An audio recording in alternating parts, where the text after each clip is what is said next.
I will speak today picturing a sort of a movie about low-dose pharmacology, and I will hold your hand in this journey into our paradigm of medicine. I'm sorry, please repeat the first sentence again. That I will speak picturing what I will say in a sort of a movie. Bir movie şəklində mən danışmağa başlayacağam. Let's continue. Okay, and I will hold your hand. Mən əllərinizi saxlamağa, qaldırmağa xahiş edəcəm. I will hold your hand into a journey inside of this. Və mən sizi, yəni bu səyahətdə bələdçilik edəcəm. Okay. Let's go to see what we will learn together today. Gəlin, baxaq ki, bugün biz birlikdə nəyi öyrənəcəyik.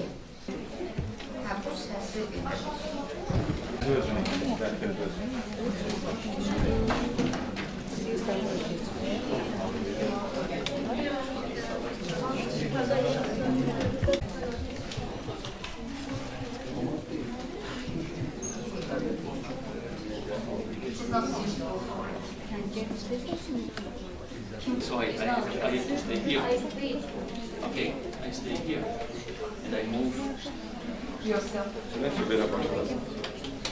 together in order to learn about low-dose pharmacology. Kiçikdozalı farmakoloji preparatlarla biz bugün öyrənməli olduğumuz bunlardır. I think that you can easily read what we will do. Mən düşünürəm ki, burada nə edəcəyimizi siz asanlıqla görə bilərsiniz.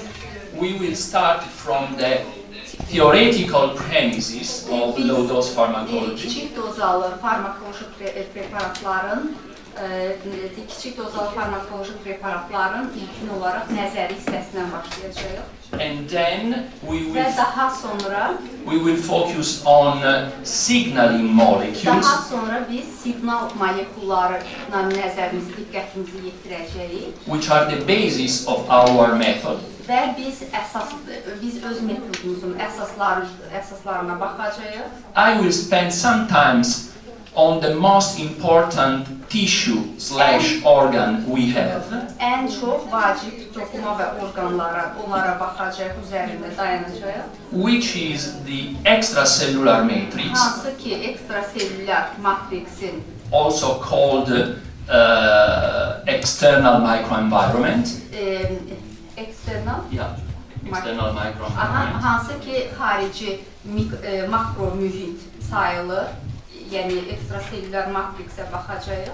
And we will focus especially on two clinical topics. Və xüsusən də iki klinik topik üzərində dayanacağıq. The management of acute, chronic and autoimmunity-based inflammatory diseases. Və kəskin və xroniki iltihabi xəstəliklərin idarə olunması üzərində dayanacağıq. And about immune disorders, meaning for that immunocompromission. Və immun üzülmə və immun sistemin xəstəliklərinə baxacağıq. So we have a lot to do. I don't know if we will be able to do all, but we will try. Çalışacağıq, düzdür, həddindən artıq çoxdur materialımız, amma çalışacağıq ki, hamısını edək. So first of all, you see an iceberg. Hər şeydən əvvəl siz iceberg görürsünüz. Why I'm starting from this slide? Nəyə görə bundan başlayırıq? Because apparently our pharmacology is an heresy. Heresy. Çünki nəyə görə farmakologiya bir qədər təhrif olunmuşdur? Because all of us have been educated to the law that we all have been educated to the law that under the minimal effective pharmacological dose, it's impossible to see a biological effect. Okay, I'm sorry. Çünki biz hamımız indiyə qədər öyrənmişik ki, çox kiçik dozalarda biz klinik effekti görməyə öyrəşməmişik. When we use the active principles in our medication, biz öz təhsilimizdə aktiv prinsiplər istifadə edərkən we are not just a little under the minimal effective pharmacological dose, but dramatically so much under. Biz daha çox I'm sorry, can you say in other words this sentence? Because under it, you prefer that we always use huge dose of molecules. Yes. Yeah. Yəni biz hər bir zaman öyrəşmişik ki, daha iri dozalarda dramatik olaraq bir effekti görməyə öyrəşmişik. But the ultra low doses of signaling molecules signal molekullarının ultra kiçik dozaları is the only one we can use in order to have. Lakin biz yalnız ultra signal molekullarının çox kiçik dozlarını istifadə edə bilirik. Yəni bu varımızda istifadə edirik. A biological effect without side effects. Və bu zaman heç bir əlavə təsir olmadan bioloji effekti görə bilərik. Yəni signal molekullarını istifadə etməklə.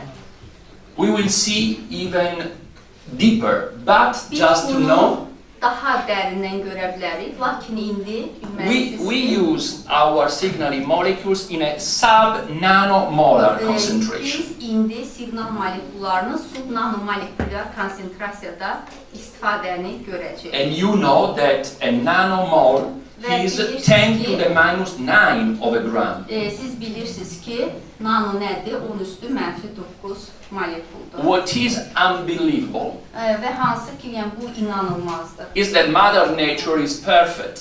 Və bizim ana təbiətimiz özü bir mükəmməldir. In this moment,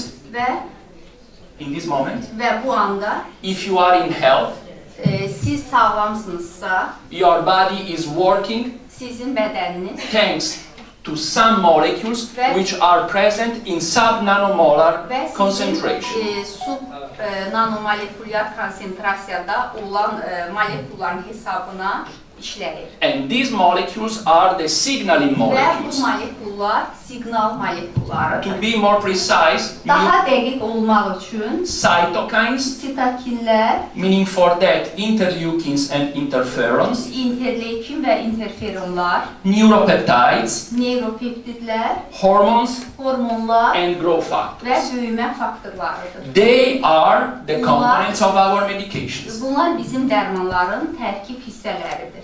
So, it is crazy to think to use active principles in subnanomolar concentration Və bu subnanomolekulyar konsentrasiyada bunları istifadə etmək düşünülə bilər ki, bu normal deyil. Not at all. This is the future of pharmacology. Lakin bu farmakologiyanın gələcəyidir. Just some examples. They are not our papers. Bir neçə məqalə göstərim. Yəni bunlar bizimki deyil, bizim yəni yazılar deyil. This is the Journal of Canadian Association of Medicine. Kanada Təbabət Assosiasiyasınındır bu təqdim etdiyi. Is bigger better? Question mark. Bu sual sizədir. Daha çox, daha yaxşıdırmı? Yəni daha çox olan daha yaxşıdırmı? No, they say. Yox, onlar deyirlər ki, Possibility of low doses in pharmacology. ehtimal var ki, daha aşağı dozalı farmakologiya. But also BMJ, Həmçinin də BMJ-də low dose interleukin 2 aşağı dozalı interleykin 2 in a refractory case of lupus erythematosus systemicus. qırmızı qurdeşənəyi, sistemli qırmızı qurdeşənəyinin refraktiv formasında kiçik dozalı interleykin 2-nin istifadəsi. Actually, I'm reading in Azerbaijan language, so I don't know how I'm doing. Excellent. I think it's written there. Excellent. This is the same in English. Yes, I know by memory these papers. This is another case using Digər bir klinikaldır ki, low dose aşağı dozalı preparatların istifadəsi ilə using low dose interleukin 2 in autoimmune thrombocytopenia. Autoimmun trombositopeniyada yenə də digər bir klinikaldır ki, interleukin 2-nin istifadə olunması ilə bağlı.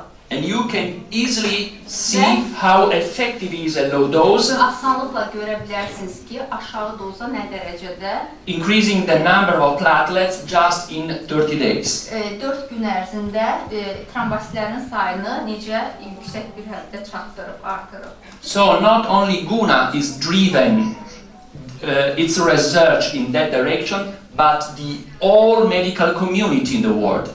Bu bütün dünyada olan icmalarda yəni qeyd olunub. Yəni təkcə bu Guna'nın elədiyi bir tədqiqat deyil. As Guna, we have been the pioneers in this field of pharmacology. Və biz bir Guna olaraq bir pionerləriyik.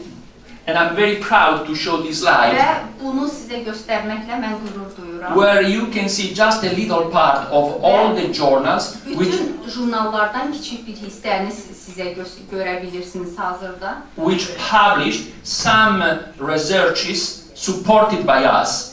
Bəzi tədqiqatlar hansı ki bizim tərəfimizdən dəstəklənərək burada nəşr olunmuşdur. It is a big investment for us, both financially and also mentally. Bu bizim üçün həm maddi olaraq, finansial olaraq, həm də psixoloq, yəni mental olaraq bir böyük bir investisiyadır.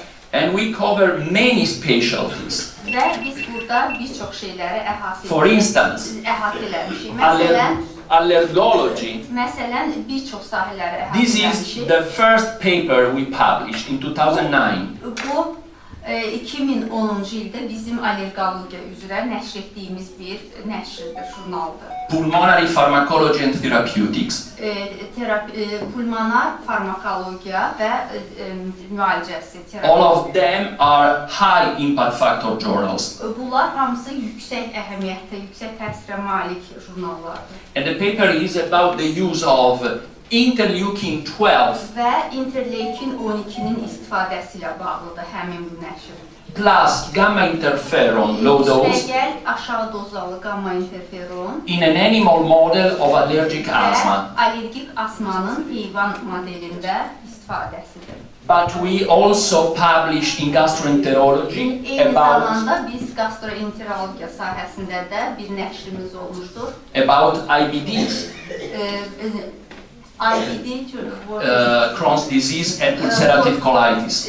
Kron xəstəliyi və ulcerativ kolit haqqında da, yəni gastroenterologiya sahəsində biz nəşr etmişik.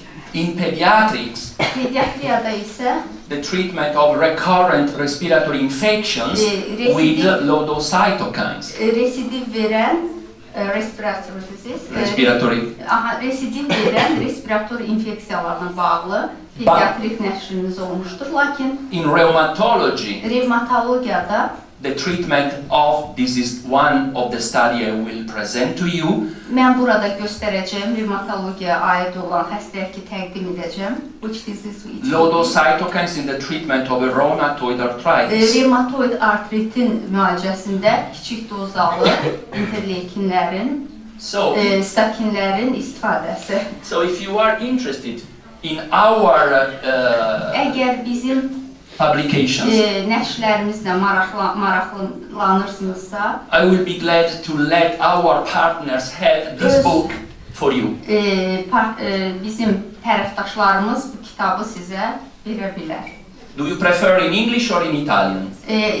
We prefer in English. English. Okay, otherwise you have to translate in Azerbaijan. Because Italian... No, it was a joke, It was a joke. All Italians understand Italian. Yalnız İtalyalılar İtalyan dilini bilir və biz üstünlük verdik ki İngilizce. Nice. Good. So, it is another slide I want to share with you. Daha başqa bir slaydı sizinlə paylaşıram. Because you can see Çünki that görə bilərsiniz ki, you can see that now the universities are holding post-grade courses about low-dose medicine. bütün bunlar hamısı ali təhsil, bütün universitetlərdə olan, bunlar hamısı ali təhsildən sonraki tədrislərdir, kiçik dozalı təbabətlə bağlı. And you know very well that Çox yaxşı bilirsiniz ki, when the university wants to hold something like that, it means that that's really good. I'm sorry. When the university Və wants to hold universitet courses, istəyir it ki, means it's something important. Aha, əgər universitet istəyir ki, bu sahəni daha çox əldə eləsin, yəni bunlarla maraqlansın, o demək ki, daha yaxşıdır.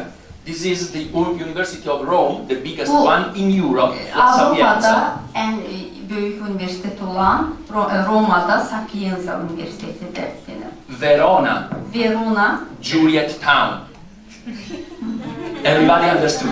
Hamı başladı. Juliet Balcony and so on. Juliet and Romeo from Verona. Okay. Romeo və Julietlər, bunu yəni hamı anladı. Parma, the city where you can eat better in Italy. Bu şəhəri də daha yaxşı bilirsiniz. And many others, Siena, Novara and so on. Və başqaları. So really, we are in the mainstream of medicine now. Və biz bu təbabətin axınındayıq.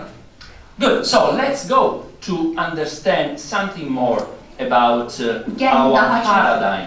Bizim paradigma haqqında daha çox şeyə başa düşməyə çalışaq.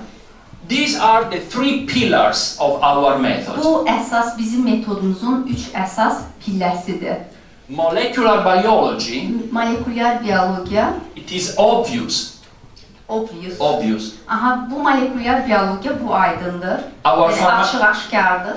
Our pharmacology is based on signaling molecules. Bizim farmakologiya həmin bu siqnal molekullarına əsaslanır. Nanopharmacology, which is a precise nanopharmacology. Nanofarmakologiya dəqiq nanomolekullardır. Çox dəqiqliklə olan. And the third and maybe most important pillar. Ən üçüncü hissə, üçüncü və daha vacib olan the PNEI, which is the acronym for Psycho-Neuro-Endocrine Immunology.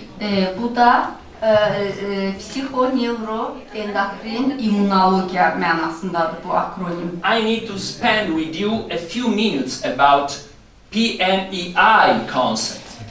Bu barədə mən PNEI barədə bir neçə dəqiqəmizi ayırmaq istəyirəm.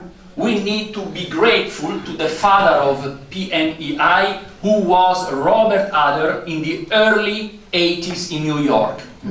İlk dəfə erkən 18 which time? Early 80s. Early 80s.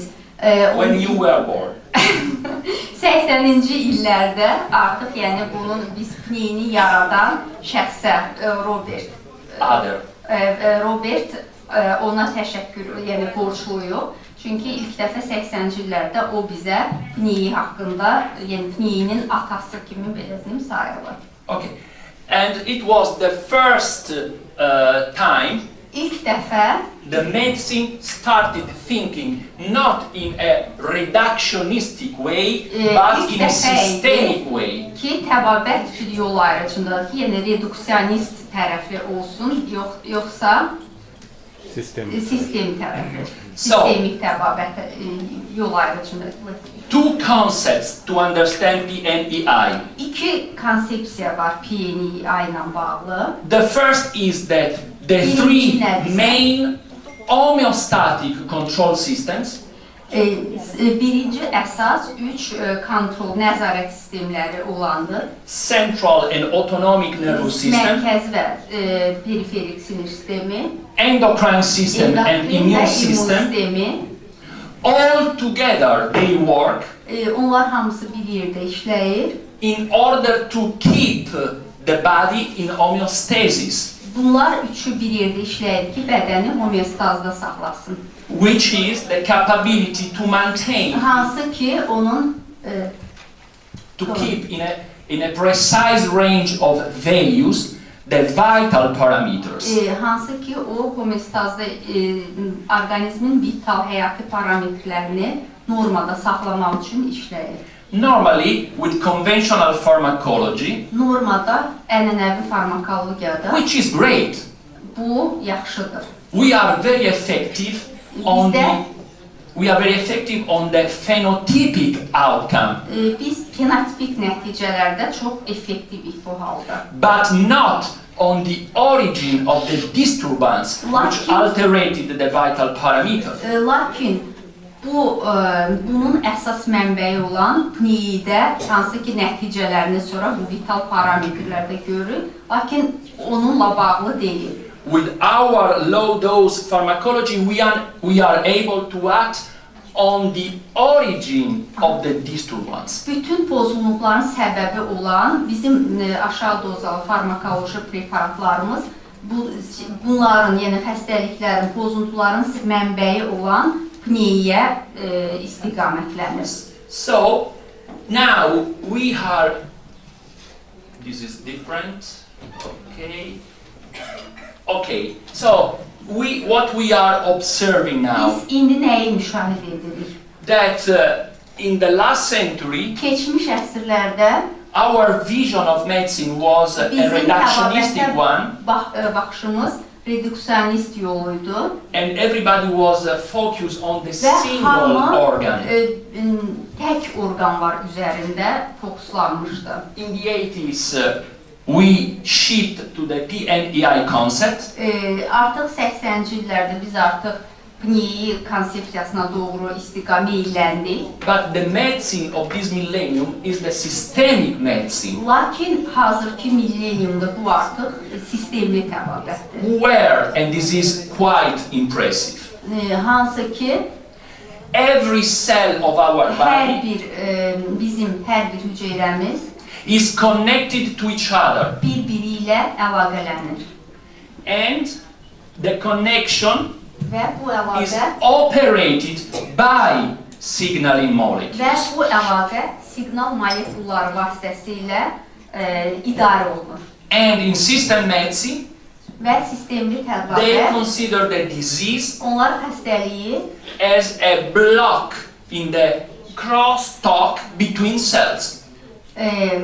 Xəstəliyi həmin hüceyrələr arasında bloklar şəklində nəzərdən keçirir. Have you ever asked yourself, Nə zamansa özünüzdən heç soruşmusunuzmu? how many cells do I have in my body? I'm sorry, Fiki. How many cells do I have in my body? Mənim bədənim nə qədər hüceyrələr var? An Italian researcher Və İtalyan researcher və bir İtalyan in tədqiqatçısı 2012 published 2012-də 2012-dən bir nəşr etmişdir. in Annals of Human Biology İnsan biologiyasına bağlı the exact number, və dəqiq bu rəqəmi 40,000 billion cells. və 40.000 milyon 40,000 billion cells. It's written here, no problem. Amma 40 milyard hüceyrə olması ilə burada gördüyünüz rəqəmi, yəni ilk dəfə həmin İtaliyalı bir tədqiqatçı bu rəqəmi nəşr etmişdi ki, bizim orqanizmdə bu qədər hüceyrə var. Did I say all of this? Of course. No, because you said a lot. No, Sometimes. because I explained again all this. I'm joking. So I have a question for you now to involve Bir you. sualım var sizi cəlb eləmək üçün. Which is the biggest social network you know in the Ən world? böyük sosial şəbəkə hansıdır? İmmun sistemi. Instagram, İmmun sistemi. Ən böyük sosial şəbəkə Facebook, I don't know. Do you know? Okay, stop. I can tell you, Instagram, 2 billion people use Instagram. Instagram'ı 2 milyon insan istifadə edir. Nothing. The biggest network, social network is your body, Ən böyük sosial şəbəkə sizin bədəniniz. where 40,000 billion people, cells, send email to each other. Hansı ki, bu qədər hüceyrə bir-birinə əlaqə məlumat göndərir. And these emails are neurotransmitters, cytokines, hormones, growth factors. Hormonlar böyümə faktorları və neyrotransmitterlərdir. And now we know exactly Və where biz is bilirik ki, bunlar harada? the internet of our body. İndi biz bilirik ki, bizim bədənimizin interneti haradadır. It's the most important tissue we have. Bizim ən vacib bir toxumamız vardır bədənimizdə. The extracellular matrix. Ekstraselülər matriks. And Mother Nature is so perfect Və bizim ana təbiətimiz çox mükəmməldir. that she put in the extracellular matrix O ekstraselülər matriksə the fast fibers. lifləri qoyub. Fast fibers. Yes, they are fibrin microtubules O deməli fibroborucuqlardır, mikroborucuqlardır. where the signaling molecules can run Siqnal molekulları gedib gələ bilir. even in a speeder way. Hətta çox sürətli bir yolla gedib gələ bilir. If you now are not believing me, Əgər siz indi mənə inanmasanız, in a couple of minutes I will show you bir a neçə video dəqiqə ərzində biz sizə bir video from göstərəcəyik. Nature 2016 about this. A video? No, I will show. Aha, indi bizə bir just now you will show us. No, now. Just Sonra a little. bir neçə dəqiqə later. sonra biz sizə video göstərəcəyik. Sorry, I used. Fine. Okay. Look at this paper. Bu şəklə baxın. 2016 2016 Nature. 2000 In Nature, the journal. Nature. Nature jurnalında 16M. No, in the year 2016. Aha, 2016'da Nature jurnalında bir nəşr göstərir. Already the title is very impressive. Və onun başlığı çox bir təəssürat yaradandır. Unexpected role of interferon gamma Interferon gammanın gözlənilməyən rolu in regulating neuron activity neyronal əlaqənin regulyasiya olunmasında və and social behavior. sosial davranışın və neyronal əlaqənin birgəliyin regulyasiyasında interferonun gözlənilməyən rolu. Everyone think that gamma interferon is a cytokine. I mean, Hamı fikirləşir ki, gamma interferon bu bir sitokindir involved mainly in the immune response. və immun cavaba cəlb olunmuş bir maddədir. Yəni immun cavabda. To be more precise, Daha dəqiq olsaq, gamma interferon is gamma interferon the signal for CD4 naive lymphocytes. CD4 naive lymphocytes. Naiv limfositlər üçün bir siqnal molekuludur əslində. To become TH1, Hansı hücre? T helper 1, Aha, T helper 1'ə çevrilmək üçün and to activate the cell-mediated immune response. və immun cavabı hazırlamaq üçün. But not only. Lakin yəni təkcə bu deyil. We are a system. Biz bir sistemik. All the cells are connected to each other. Hüceyrələr bir-birlə əlaqəlidir. And gamma interferon Və gamma interferon improve the social behavior. Sosial davranışı yaxşılaşdırır. So, maybe, Və beləliklə də ola bilər ki, if we dose gamma interferon in kids, if we measure gamma interferon əgər biz gamma interferonu ölçsək uşaqlarda, in kids uşaqlarda ölçə bilsək, affected by autism spectrum disorders, autistic spectrum disorders, autist pozulmalarda, yəni bunlarda, belə uşaqlarda biz gamma interferonu ölçə bilsək, we will find it lower. və biz onlarda həmin bunun aşağı səviyyədə olmasını görəcəyik. Gamma interferon is able to psychostimulate our central nervous system. Gamma interferonun işi nədir? Bizim psixoloji funksiyamızı under some aspects, it works Bəzi aspektlərdə baxsaq, as well as dopamine. o dopamin kimi özünü göstərir, dopamin kimi fəaliyyət göstərir. So everything is connected. Və hər bir şey bir-biri ilə əlaqəlidir.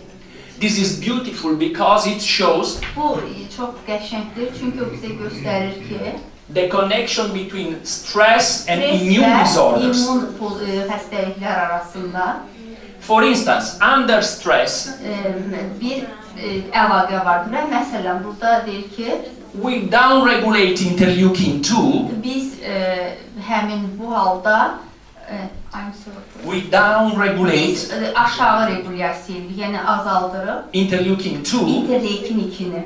which is the interleukin Hansı ki interleykin which stimulates the clonal expansion of klonal ekspansiyanı stimulyasiya edir. of T-naive T-neyv hüceyrələrinin klonal Sadəlöv hüceyrələri. sadəlöv gedir. Həmin. In the meantime, Eyni zamanda stress increases interleukin-6. Stres interleykin 6-nı artırır. I will speak a lot about that.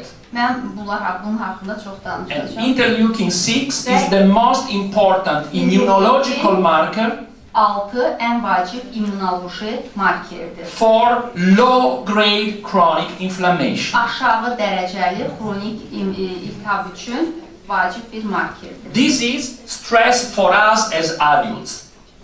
Bu bizim üçün, yetkinlər üçün bir stresdir.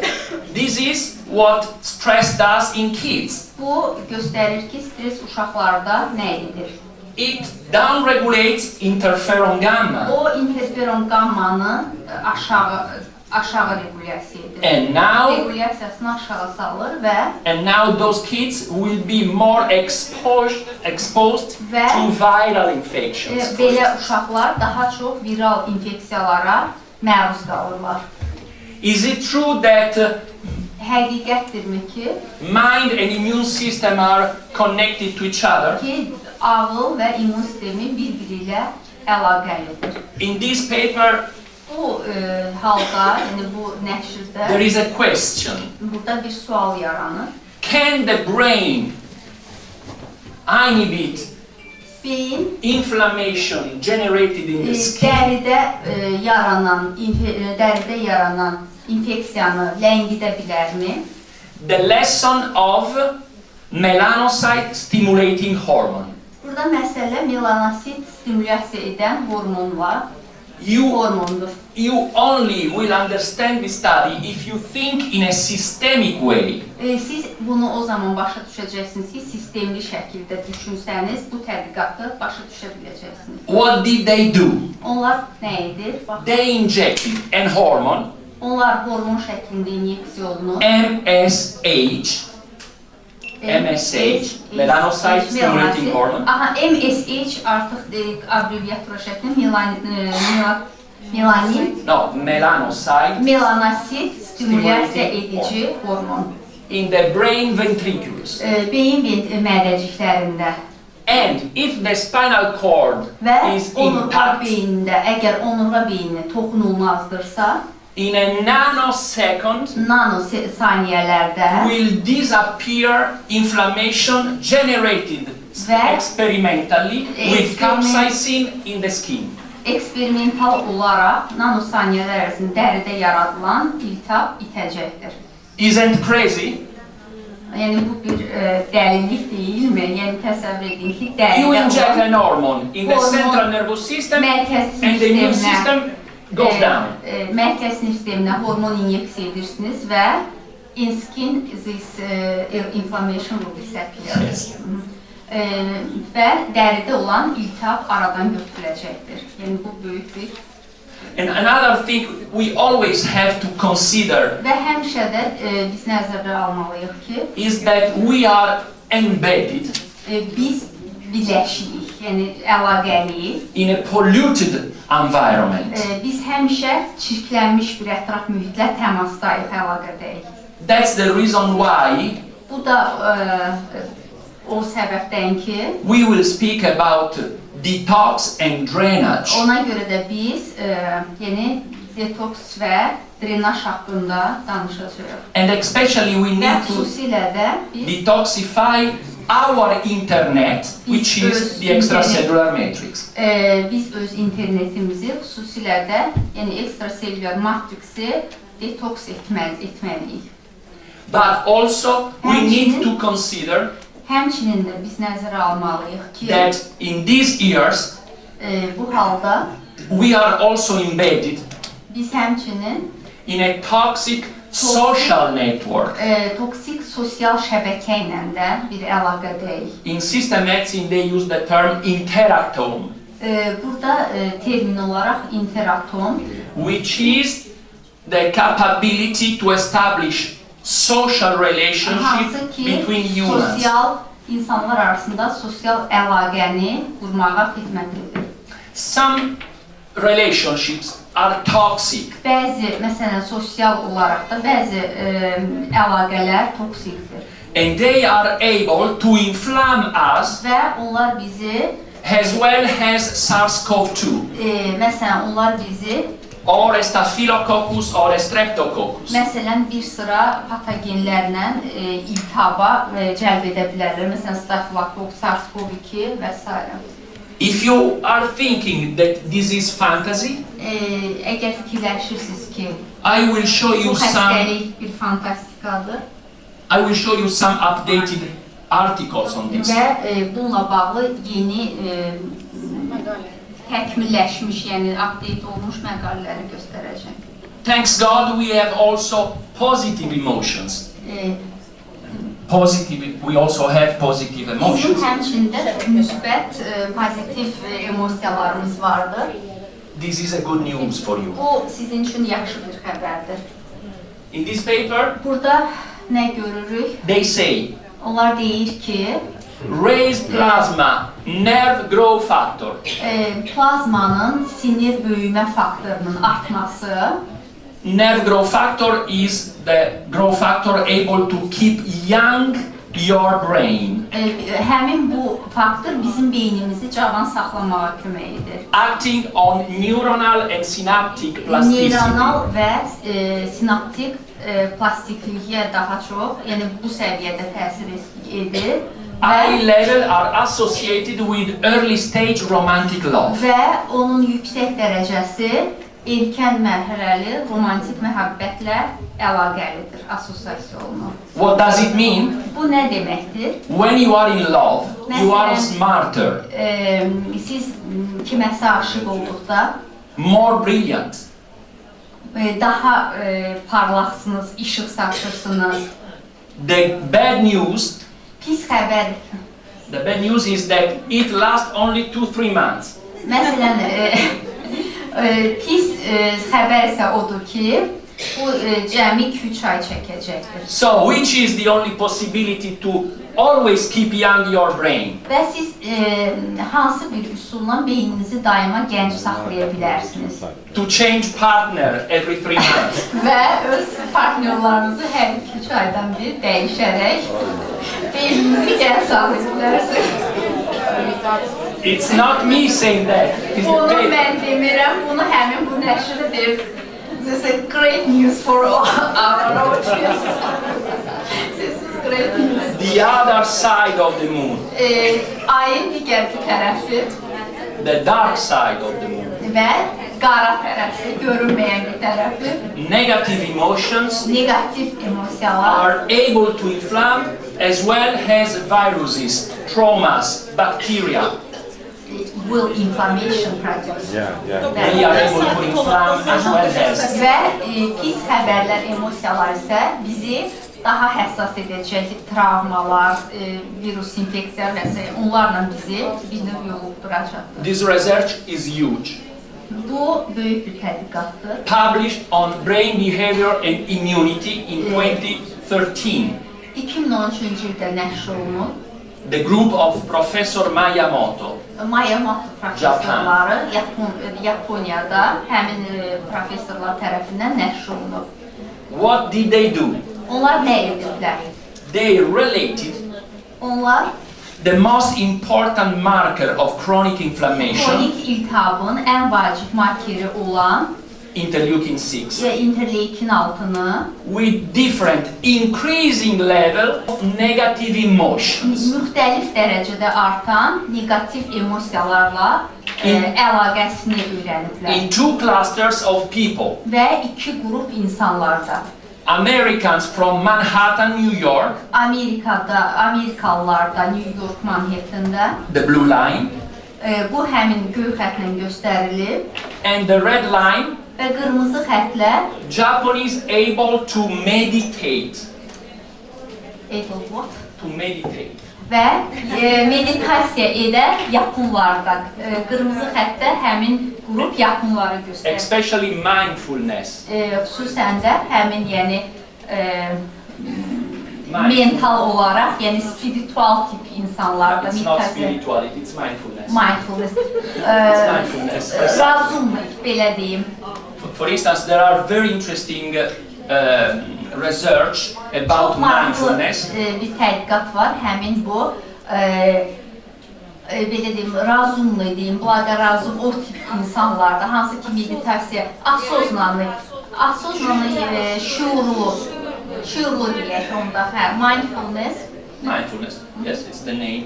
And how this practice is able to increase 1 to 2%.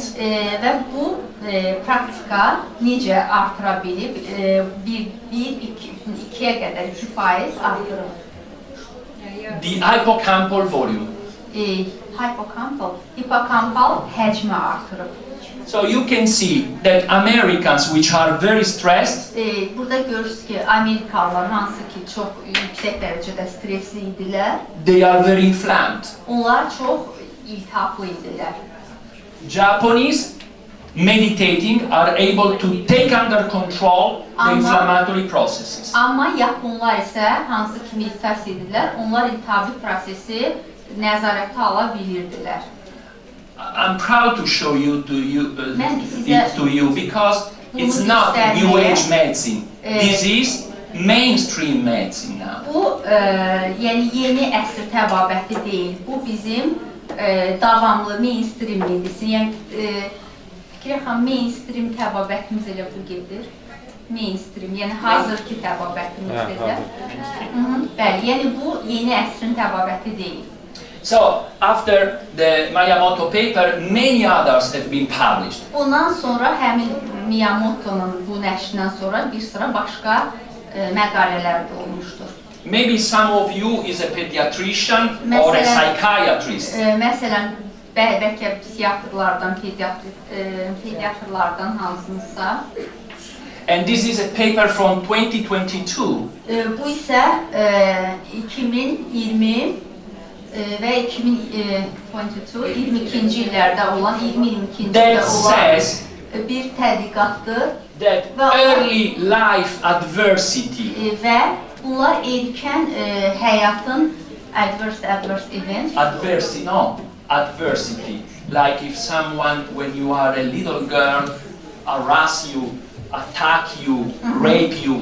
Müəyyən bir pozuntularla üzləşdikcə, tutaq ki, məsələn, gənc qız, kiçik qızdır, tutaq ki, kimsə ona təcavüz edir və s. Həyatın erkən mərhələlərində negativ bir şeylərə məruz qalmışsa, will make an adult more inflamed.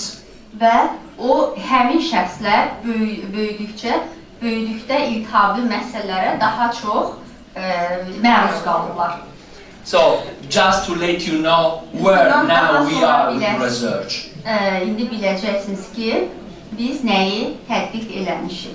So, said that, how do cells talk to each other and where do they do that? Və hüceyrələr necə danışır və harda danışır bir-biri ilə. Signaling molecules, Siqnal molekulları, which are our medications, hansı ki bunlar bizim dərmanlarımızdır. are the words Siqnal molekulları həmin bu sözlərdir. used by the cells to talk to each other Hüceyrələrin bir-biri ilə danışması üçün olan And if they are in a precise Əgər onlar concentration, dəqiq konsentrasiyadadırlarsa, the only possible one, yalnız bir ehtimal the vardır ki, physiological one, fizioloji hər hansı bir birim a sub-nanomolar concentration, subnanomolekulyar konsentrasiyası, they will lead the physiology. onlar sonda fiziologiyaya səbəb olacaqdır. But if Yani- this concentration will change, Əgər bu konsentrasiya dəyişəcəksə, upper or lower, tutaq ki, artsa və yaxud azalsa, that will be the moment of the disease onset. bu həmin anda hər hansı bir xəstəliyin başlanıcı olacaqdır. What we discovered Biz nəyi aşkar etdik? is that cells don't scream like me. Biz nəyi aşkar etdik? Hüceyrələr bir-biri ilə mənim kimi belə qışqırıb danışmır. They whisper to each other. Onlar bir-biri ilə pıçıldayaraq danışır. And since my life is essentially study, Və mənim həyatım artıq başlanana, study, reading. öyrənməyə başladıqdan sonra, In order not to get bored every day, hər gün yorulmamaq üçün, I imagine cells as women. Və mən you image the I cells may, in my mind, I see the cells və like beautiful beynimdə women. o hüceyrələri gözəl bir qadınlar şəklində görürəm. Yəni öyrənməyə başlayandan sonra iş onu yormasın deyə. Actually, cells must be women. Daha dəqiq desək, onlar qadın olmalıdırlar. And I'm sorry for us, not men. Və mən üzr I istəyirəm ki, bunlar know. kişilər deyil. They are super smart, Onlar həddən artıq gözəldirlər. Çox beautiful, Ağıllıdırlar. ağıllıdırlar, gözəldirlər. multitasking, Çox funksiyalıdırlar and they talk a lot. və onlar çox danışırlar. That's the reason why. Bu səbəbdən də mən onları Okay. So now we know the language of indi the biz cells, bilirik ki, hüceyrələrin dili and we also know the mechanism və mexanizmini the cells use to hear. və hüceyrələrin eşitmə mexanizmini, In my hansı mexanizmi istifadə edirlər və anthropomorphization Ve- of cells, və antropomorfizasiyası. I see the ears görürəm, of cells. Hüceyrələr, yəni bütün bunları nəzərə alsaq, mən hüceyrələrin qulağını görürəm. They are the transmembrane receptors. Onlar transmembran reseptorlardır. They are exactly Onlar çox the dəqiqliklə ears of the cell. hüceyrələrin qulaqlarıdır. So it's not only important Yalnız vacib deyil ki, the message, yalnız mesaj vacib deyil, but the volume. eyni zamanda düzgün həcmdə olmalıdır. And exactly here, as a pharmaceutical company, Və we focus xüsusən də our studies. burada bu həmin farmasevtik kampaniyada biz bunu danışacağıq. So take a note. Bir qeyd edin özünüz üçün. If these signaling molecules Əgər bu siqnal molekulları are present in the body bədəndə varsa, in picograms per milliliter hər millilitrdə pikoqramlar şəklində bədəndə varsa or femtograms per və milliliter, yaxud pentaqramlar şəklindədir. you are okay. Demək ki, yaxşısınız. If they are upregulated Lakin onlar daha yüksək regulyasiya or olmuşsa və downregulated, yaxud aşağı regulyasiyadadırsa, it means disease. bu xəstəliyi bildirir. So what we will learn today Biz bugün nəyi öyrənəcəyik? will be how to reconduct lower or upper ear. Biz öyrənəcəyik ki, bunu necə ortaya çevirməyi öyrənəcəyik. And classical immunology Və, says how to do that. və klassik immunologiya bizə bunu deyir ki, bunu necə etmək lazımdır. Yəni, yuxarı aşağı olmasın, gəlsin ortada If olsun. from your studies at the university at the beginning you don't remember what picograms Siz and femtograms, universitetin əvvəllərində Me- bəlkə də xatırlamırsınız ki, pikoqram nə deməkdir? you can see which is the concentration of Burada, our medication. Bizim dərmanların, burada görə bilərsiniz ki, həmin bu konsentrasiyaları hansılardır? Take on take on. Okay, you say take on, okay. It's not whatever concentration in our medication. Bu Is bizim precisely that. Not one molecule more, not one molecule less. aha, bu bir molekul aşağı yaxud bir molekul yuxarı demək deyil. This is an important paper from the most Bu important da çox vacib journal about signaling molecules. siqnal molekulları haqqında daha vacib bir The journal is nəşrdir. Cytokine. Sitokinlər In 2014, 2014-də they published a paper titled belə bir nəşr ediblər. Neither good nor bad Nə in yaxşı, nature. nə pis. Təbiətdə nə yaxşı, nə pis. Belə bir nəşr The ediblər. destiny of a cytokine depends by the concentration. Sitokinlərin taleyi onların konsentrasiyasından asılıdır. Interleukin 10, for instance, Məsələn, interleukin 10 that we will learn today. biz bugün öyrənəcəyik. He is the most important anti-chronic inflammation. Bu həmin xronik infeksiyanın ən vacib əlamətidir. If overexpressed, Əgər həddindən artıq ifraz olunarsa, will be the most terrible immune suppressor. bizim immun sistemimiz həddən artıq çökmüş, immun supressiya şəklində olacaqdır. In the last 3 years, Son 3 ildə, SARS-CoV-2 məsələn, uses your interleukin 10 məsələn SARS-CoV-2 in order to immune suppress your body. Bədəni immunosupressiya üçün, etmək üçün interleukin 10. In that case, the concentration was picograms. Əgər bu halda o pikogramlarda olsaydı konsentrasiya, No, dramatically higher. Daha çox, yəni dramatik olaraq daha Okay, yüksək that's very olmazdı. important. Fine. Bu We çox know vacibdir. exactly how different concentrations Biz of indi signaling bilirik ki, molecules work. Siqnal molekullarının konsentrasiyası nə dərəcədə vacibdir.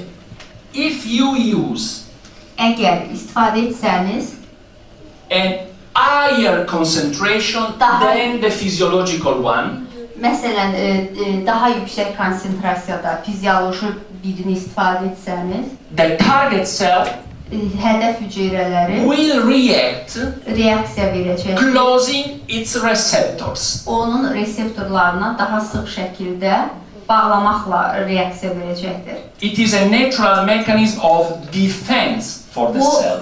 hüceyrələrin müdafiə mexanizmidir.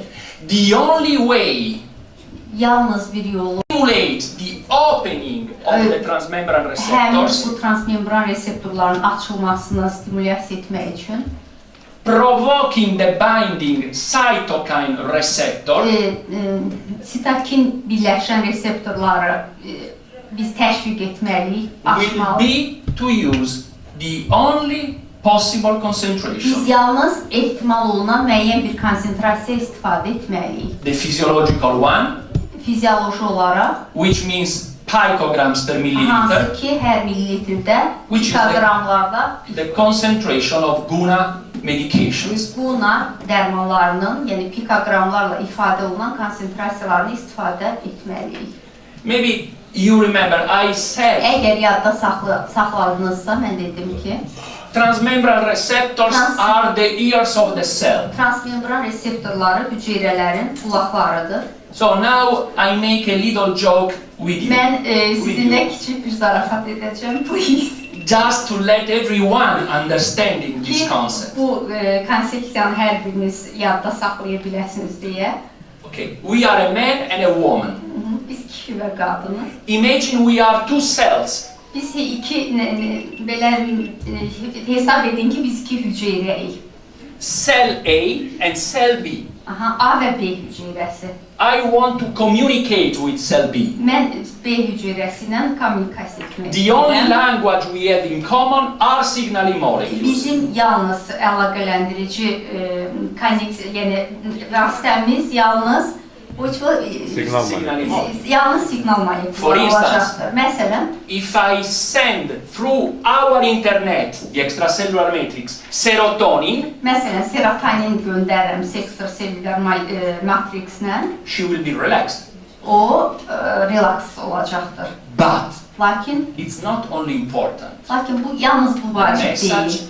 But the volume. Və yalnız mesaj yox, eyni zamanda onun həcmi də vacibdir. Now, I am a man, she's a woman. Mən kişiyim, mən isə qadınam. The right signaling molecules for us bizim üçün doğru siqnal molekulu is I love you. Doğru siqnal molekulu mən səni sevirəmdir. But if I use the right message, I love you. Məsələn, mən düzgün olaraq doğru mesajı mən səni sevirəm istifadə etsəm, in the wrong concentration, the wrong volume, yəni yanlış həcmdə istifadə etsəm həmin bu mesajı, and I yell at her, I love you, as a crazy man, mən onu taktik qışqırıb desəm ki, mən onu sevirəm, which will be her reaction? Onun reaksiyası nə olacaq?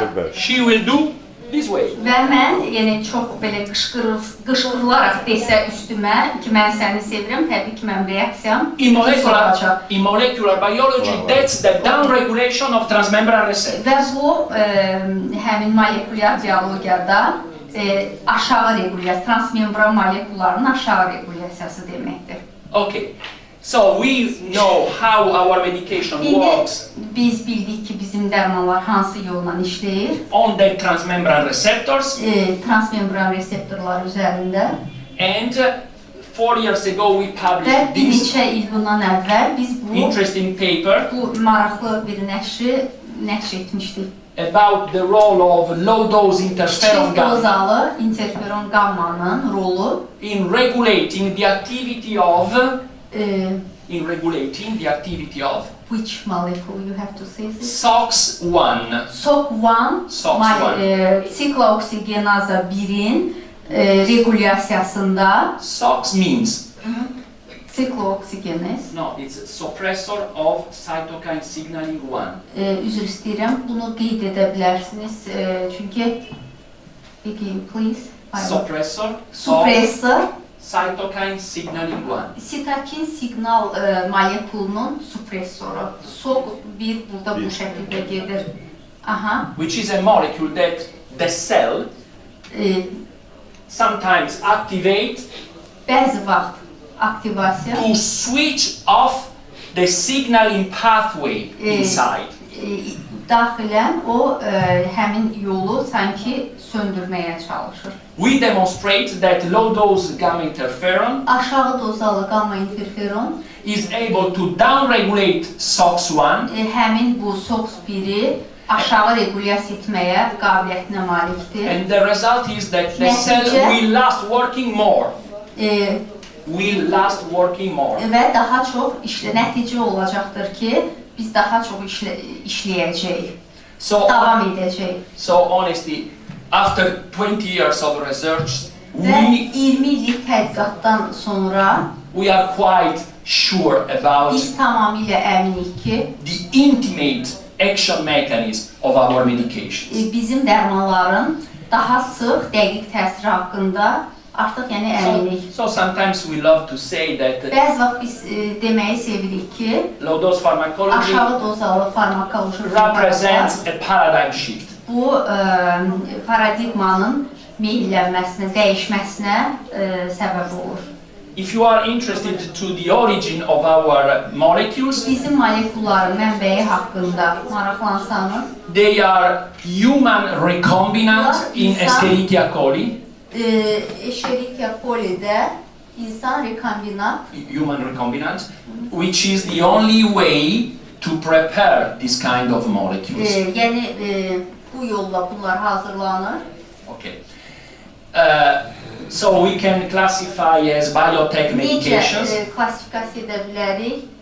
Biyotek dərmanları. The concentration is subnanomolar. Bunlar subnanomolekulyardır. And this is another important part. Başqa bir vacib hissə. Only if you prepare these low concentrations. Yalnız kiçik dozlarda hazırlasanız, according to a pharmaceutical technique that farmakoloji texnika olaraq sequential kinetic activation.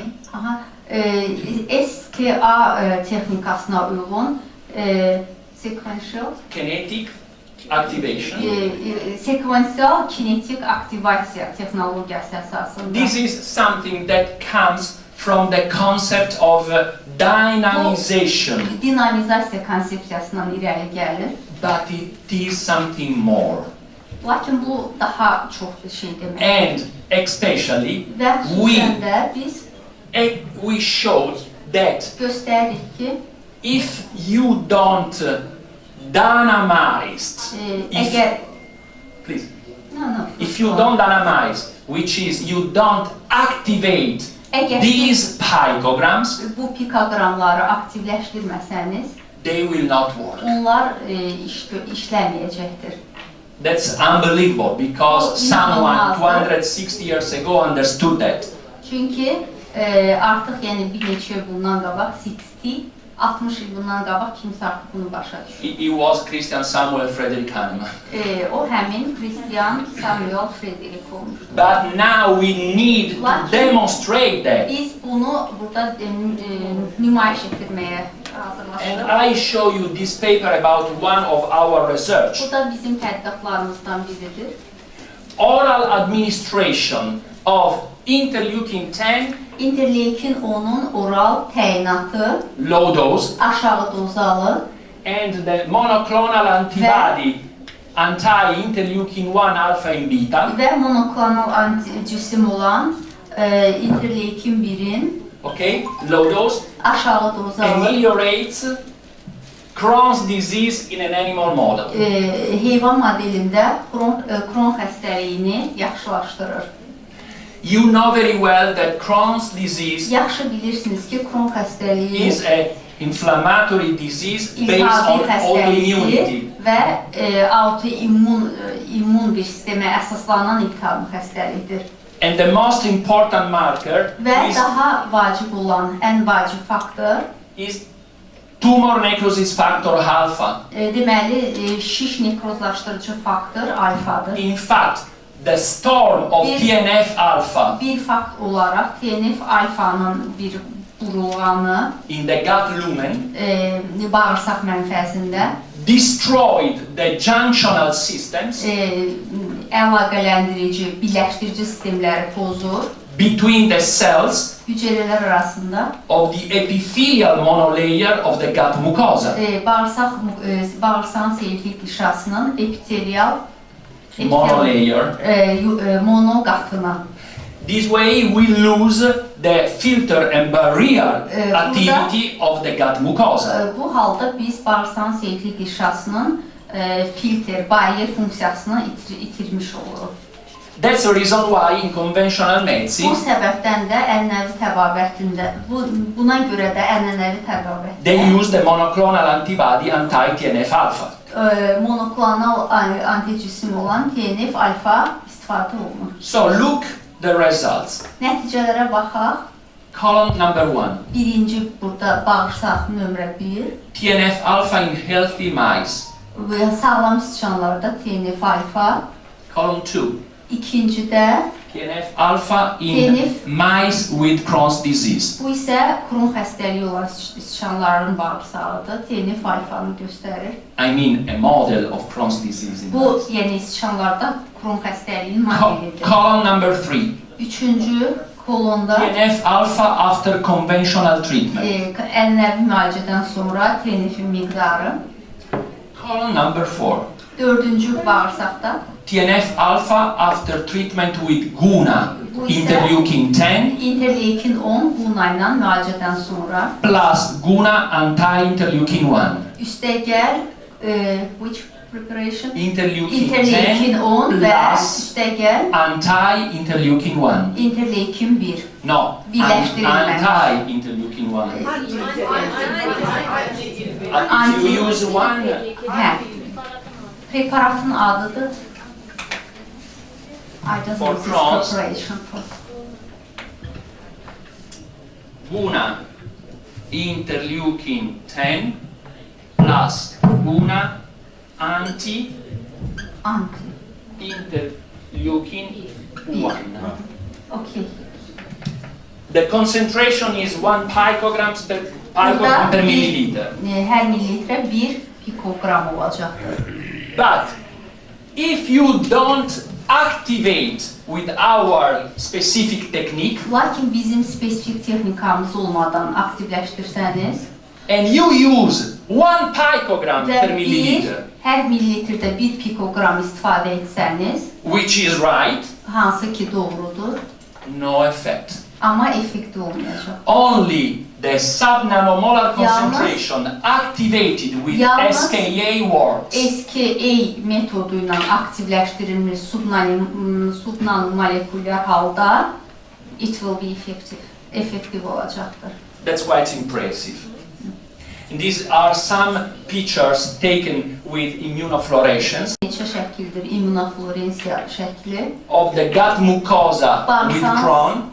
Seyiklik işası, kron olan bağırsan seyiklik işası. You can see that you don't have more the epithelial monolayer. Burada epithelial Monolayer.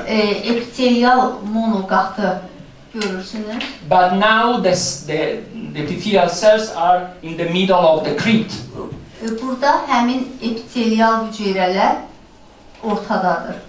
Instead, if you use Guna interleukin 1 plus Əgər Guna interleukin 10, siz bunları Guna anti-interleukin 1 və Guna interleukin 10 istifadə etsəniz, you can see that the monolayer is intact. Görürsünüz ki, burada həmin bu monoqat toxunulmaz qalıb. So this can be the first application also for you in the treatment of this kind of inflammatory bowel diseases. Bu tip bağırsaq xəstəliklərində ilkin olaraq tətbiq edəcəyiniz bu olmalıdır. In terms of range of products we can offer, Bir çox preparatlar hansı ki biz təqdim edə bilərik. we Gəldikdə have drops bizim damcılarımız vardır. with a single component Yalnız bir komponentdən ibarət. or a multi-component Və ya medication. çox komponentli dərmanlarımız vardır. For instance, here in Məsələn, Azerbaijan, Azərbaycanda we have Guna Matrix, we will speak, Guna Matrix, or, Matrix, or MADE, that we will bir speak də about. madde. Okay. So, it's interesting to see that this kind of concentrations, Maraqlıdır ki, bu tip olan konsentrasiyalarda they have a sort of biological intelligence. Xüsusi olaraq bioloji bir intelligentliyi vardır. Daha dəqiq desək, intellekti vardır. In fact, this is a paper about the use of low-dose Aşağı interleukin dozalı 12 interleukin 12'nin in the treatment of cell cancer, non-small kiçik hüceyrəli ağciyər xərçəngində müalicəsində kiçik dozalı interleukin 12'nin istifadəsinə bağlı bir nəşrdir. which is the adenocarcinoma of lung. Hansı ki bu ağciyərin adenokarsinomasıdır. By the immunological point of view, İmmunoloji nöqteyi nəzərdən in the peripheral, in the blood of these kind of patients, bu tip pasientlərdə you have a dysregulation of the immune system yeni bir sistemin disregulyasiyası vardır. with an overexpression of T-reg lymphocytes, T-reg limfositlərinin həddindən artıq disfunksiyası vardır. which downregulate both Hansı TH1 ki THP1 və and TH2. T2'ləri hər ikisini aşağı regulyasiya edir. Aşağı regulyasiya That's edir. the reason why they are immunosuppressed. Buna görə də həmin bu immunosupressiyanın səbəbi məhz budur. No more a good cell-mediated immune response, Çox da yaxşı olmayan immun asılı cavab and not more a good humoral antibodies-mediated immune response. və humoral asılı olan, yəni yaxşı olmayan humoral asılı immunitet artıq baş verir. Yəni həm THP1-in, həm də THP2-nin regulyasiyasının pozulması humoral və hüceyrəvi asılı, yəni mediator, bunun pozulmasına gətirib çıxarır. So, since the 80s, immunologists know that to O downregulate vaxtki dövrlərdə, 80-ci illərdə immunologlar bunu bilmirdilər. they know that to downregulate Treg, they Onlar have to bilmirlər ki, use o bu tregi aşağı regulyasiya edir. they have to use interleukin 12. Aha. Interleukin 12. I'm sorry, because again this now. It's not a what? İntegrasyon 12. I want to know all sentences about it. Okay. Because- Since the 80s, Aha. many years ago, immunologists knew that to downregulate Treg, Anlıyorum. Aha. they need to use interleukin 12. Onlar interleukin 12'ni istifadə etmək lazım idi. Okay, good. But they tried to use that. Onlar o vaxt onlar onu istifadə etməyə çalışdılar. But they didn't have the concept of low dose. Lakin onlar aşağı dozalı konsepsiyanı bilmirdilər. And they use interleukin 12 in nanograms, Və onlar interleukin 12'ni nanoqramlarda istifadə etdilər. provoking side effects. Və əlavə təsirləri də təşviq edərək, yəni nanoqramlarda istifadə edib əlavə təsirlərin yaranmasına səbəb olur. Both clinical Hər klinik and immunological. və immunoloji olaraq, yəni həm klinik əlavə təsirlər, həm də immunoloji olaraq əlavə effektlər yaranır. This is the results of our Bu isə research. bizim tədqiqat nəticəsidir. Okay, Treg in a healthy person. Bu sağlam şəxsdə olan Tregdir.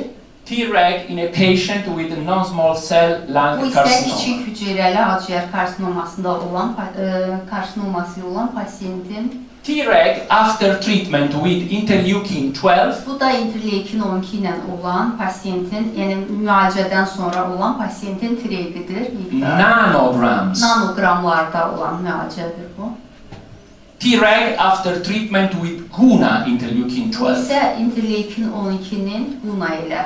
You can see that we downregulate Və burada Treg görə bilirsiniz ki, biz tregi downregulyasiya Very well. daha yaxşı regulyasiya etmişik. but, and this is the biological intelligence of low-dose cytokine. Və bu bioloji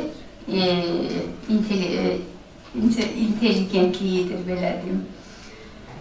If you look not only at Treg, Təkcə treqə baxmasaq, but all the CD4 lymphocytes, CD4 limfositlərə də baxsaq, included Th1 and T1 də, Th2, T2 də, yəni daxil olmaqla hamısına baxsaq, using nanograms of interleukin 12, interleukin 12'nin nanoqramlarda istifadə etsək, you will downregulate Treg, siz treqi That's aşağı fine.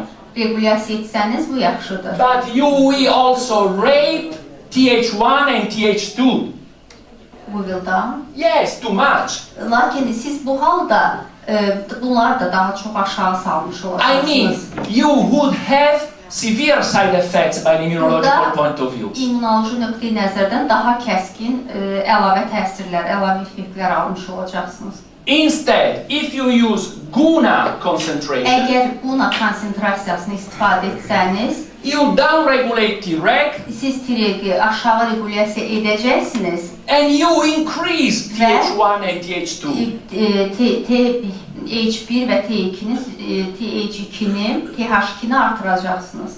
That's really amazing because you resolve the problem and you sustain, support Və the immune siz system. bu halda, bu daha bir möhtəşəmdir, siz bu halda immun sistemi dəstəkləyəcəksiniz. Another data from our research. Bu da başqa bir məlumatdır bizim The tədqiqatımızda. biological effect Bioloji of these effektidir. Bu medications. dərmanların bioloji effektidir. Look, Baxın, we were becoming crazy during this experiment. biz həmin bu eksperiment vaxtı, yəni çox I belə need- dəri olurdu. I need just to do a little scheme at the Kiçik bir sxem board. göstərəcəm. Okay. In allergy patients, Allergik pasiyentlərdə we have an imbalance bizdə between bir disbalans vardır. Th1 T1 və and Th2.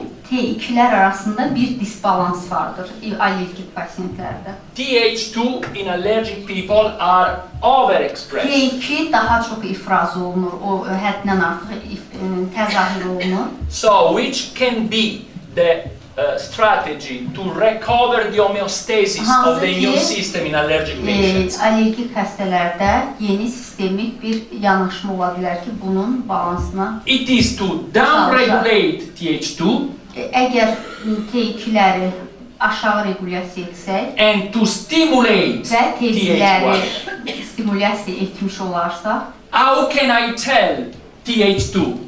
Hey guys, take it easy. necə deyə bilərəm ki, gəlin bunu edək? In Italian, İtaliyada, in English, in Azerbaijan language? No. yəni bunu necə deyə bilərəm They ki, gəlin only- bunu stabilləşdirək də, yəni bir söz deməklə bu They only understand their own language, Amma bu, which is the cytokine language. bunu biz hansı dildə deməliyik? Stakinlərin dilində deməliyik ki, yəni bütün dillərdə bu yalnız stakinlərin dilidir. Interferon gamma downregulate Th2 Interferon gamma T2'ni aşağı regulasiya and edəcək və interleukin 12 upregulates O2 Th1. isə T1'ləri yuxarı regulasiya edəcək və beləliklə We gave this combination to bu allergic kombinasiyanı mice. 2 alergik sıçana verdik And the study design was və tədqiqatın dizaynı to give a group of mice qrup sıçanlara vermək. these two interleukins Bu interleykinləri qrup sıçanlarına verdik in nanograms, nanoqramlarla. 10 to the minus 9. 10 üstü mənfi 9. Another group, Digər qrupda femtograms, isə fantoqramlar miqdarında 10 verilir. to the minus 15. Burada isə 10 üstü mənfi 15 olaraq, Where is the craziness? yəni bu çox böyük bir dərinlikdir. Excuse me, which allergy? Humoral allergy or The model was allergic asthma in mice. which allergy? Which Alle- type? Which type of allergies? Hypersensitivity type 1. Type 1. Type 1 allergic asthma animal model. Heyvan modeli tip 1 alergik reaksiya. Great. So, after 7 days, 7 gündən sonra sıçan modelidir bu. Yəni in the blood qanda and in the bronchoalveolar lavage fluid bronxalveolyar mayedə of mice, sıçanların we found aşkar etdik 10 to the minus 12. Less than at the beginning. mənfi 12. Yəni başlanğıcdan daha az olaraq biz bunu aşkar etdik. That's very logical. Bu çox məntiqidir. But Lakin the other group of mice, digər qrup sıçanlarda we gave them onlara 10 to the minus 10 15. üstü mənfi 15 And after 7 days, və 7 gündən sonra we found to the minus 12. və 10 üstü mənfi 12 aşkar etdik. Isn't crazy? Bu ağızsızlıq deyil. We gave less and we find Daha az more. verdik, amma çox tapırıq, çox aşkar edirik. This is the deep beauty of this pharmacology. Bu, həmin bu farmakologiyanın çox incə bir gözəlliyidir. The Dərin interleukin gözəlliyidir. 12 we found in the blood was not our medication. Interleukin 12, yəni bizim dərmanlıq deyil, həmin bu. It was the autologous interleukin 12 Bu autoloj, yəni özünün olan interleukini idi. produced by the dendritic cells Bu of the spleen of the mouse. Bu sıçanların dalağının ifraz olunan interleukin 12 idi. In homeopathy, they speak in terms of vital force of the homeopathic remedy. Bu homeopatik dərmanların onların bir qüvvəsidir. We have to break off. This is not a vital force. Bu vital güclər deyil. This is molecular biology. Bu molekulyar biologiyadır. But we understood that the Lakin right biz başa düşdük concentration ki, doğru konsentrasiyada is able to tell the cells of the body, Bədən hüceyrələrinə deyə bilər ki, hey guys, please work again as you are able to do. Bədən hüceyrələri, yəni düzgün konsentrasiya edə bilər ki, gəlin yenidən işləyin də, yəni artıq işləmək qabiliyyətiniz olacaqdır.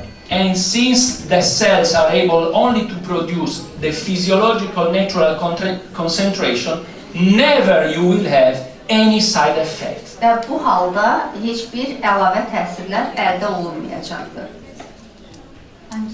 Yes. 5 minutes for the break. Yes, we are perfectly in time, but I want to finish this part, which is that we are building your knowledge about the use of this pharmacology. Bu farmakologiya haqqında biliklərinizi bulmağa çalışın. And now I ask you to take a note because İndi bir özünüzə qeydiyyat aparın. We are going to speak about one of our most interesting clinical trial. Bir saatlıq daha vacib bir ciddi sınaq, klinik sınaq haqqında, tədqiqat haqqında danışacağıq. And it is about rheumatoid arthritis. Və bu rheumatoid artrit haqqında olacaqdır. If you are tired, we can stop now and we start in 5 minutes. 15 minutes only. 15 minutes. Or we can still speak for 5 minutes. How to use the medications Dərmanları necə istifadə edəcəyik, onu görəcəyik. you have available here in Azerbaijan. Azərbaycanda mövcud olan preparatların istifadəsi necədir, indi onu görəcəyik. And they are the following one. Bunlar indi baxaq. So we will see how to use the medications you have available here in Azerbaijan. Azərbaycanda olan, mövcud olan preparatların istifadəsinə bağlı. Guna anti-IL-1. Deməli, Guna anti-IL-1. Azərbaycanda olan preparatlardan danışacaq. Guna interleukin 10. Interleukin 10 Guna. Guna interleukin 4. Interleukin 4. Guna, this is a growth factor. Bu böyümə faktorudur. TGF beta. TGF beta. Böyümə faktoru beta. Guna interleukin 7. Və Guna interleukin 7. And a multi-component medication Və çox komponentli Guna dərmanın adı Matrix. Guna Matrix. Okay. Now we start first of all İlk by növbədə biz nə ilə başlayacağıq? Guna Guna Matrixlə. Matrix. Guna Matrix has been designed Nə üçün o yaradılıb? in order to detox and drain Detoks və drenaj məqsədi ilə Guna Matrix yaradılıb. detox and drain the extracellular matrix. Ekstraselülər matriksin detoksu və drenaj məqsədi ilə Guna Matrix yaradılıb. And it is a multi-component medication Və o çox funksiyalı Able preparatdır, to- hansı ki to keep plastic the extracellular matrix. Ekstraselülər matriksin plastik saxlaya bilmək qabiliyyətinə malikdir. Guna Matrix is the medication that always we need to consider in a therapeutic plan. Biz Guna Matrix həmişə bizim terapevtik planımızda nəzərə almalı olduğumuz bir preparatdır. Because Çünki the extracellular matrix is exactly ekstraselülər matrix dəqiq olaraq the space between bir sahədir. the external environment, Xarici mühit və the vessels, damarlar and the internal və environment of the daxili tissue, mühitdə, toxumaların daxili mühiti ilə the cell. məsələn hüceyrələr arasında olan bir boşluqdur. So you easily understand Və that if beləliklə çox asanlıqla başa düşürsünüz ki, əgər If the matrix is not plastic, Əgər matriks plastik deyilsə, no substance will be able to pass through heç bir maddə oradan ötüb keçə bilməyəcək to reach its target, which is the cell. və öz hüceyrədə olan hədəf hüceyrəsinə çata bilməyəcəkdir. That's the reason why in Guna matrix Bu məqsədlə də Guna matriks we have three components, Guna bizim 3 komponentimiz var. which are pyrogenium. Hansı ki Pyrogenium is an homeopathic remedy. Pirogenium, hansı ki homeopatik dərmandır. Interleukin 6 Interleukin 6 and a low dose enzyme aşağı dozalı ferment. which is hyaluronidase. Hyaluronidase. Hialurun turşusu, yəni 3 əsas hialuronidaza. 3 əsas. Hyaluronidase, as you know very well, Bunu hialuronidazanı çox yaxşı tanıyırsınız. is able to hydrolyze hyaluronic acid, O hialurun turşusunu hidrolizə etmək qabiliyyəti vardır. which is part of the scaffold of the extracellular matrix. Hansı ki ekstraselülər matriksin skeletini təşkil edir. Instead, pyrogenium and interleukin 6 Əvəzində pirogenium və interleukin 6 in low dose concentration aşağı dozalı konsentrasiyada are able to activate some specific enzymes bəzi spesifik fermentləri aktivləşdirmək qabiliyyətinə malikdir ki, named metalloproteinases. Yəni bunlar metalloproteinazaları aktivləşdirmək qabiliyyətinə malikdir. All together, as you understand, Hamısı they bir keep yerdə plastic başa the düşdünüz matrix. ki, matriksin plastikliyini təmin edir. So normally we use Guna matrix Normalda in several bir sıra, conditions. bir neçə halda biz Guna matriksi normalda istifadə edirik. First of all, Hər şeydən öncə I recommend you to consider the use daha çox tövsiyə olunan sizə istifadə üçün in association biz Guna matriksi always with həmişə the single cytokines we are going to study for different clinical cases. Bir sıra klinik hallarda tək olaraq Guna matriksi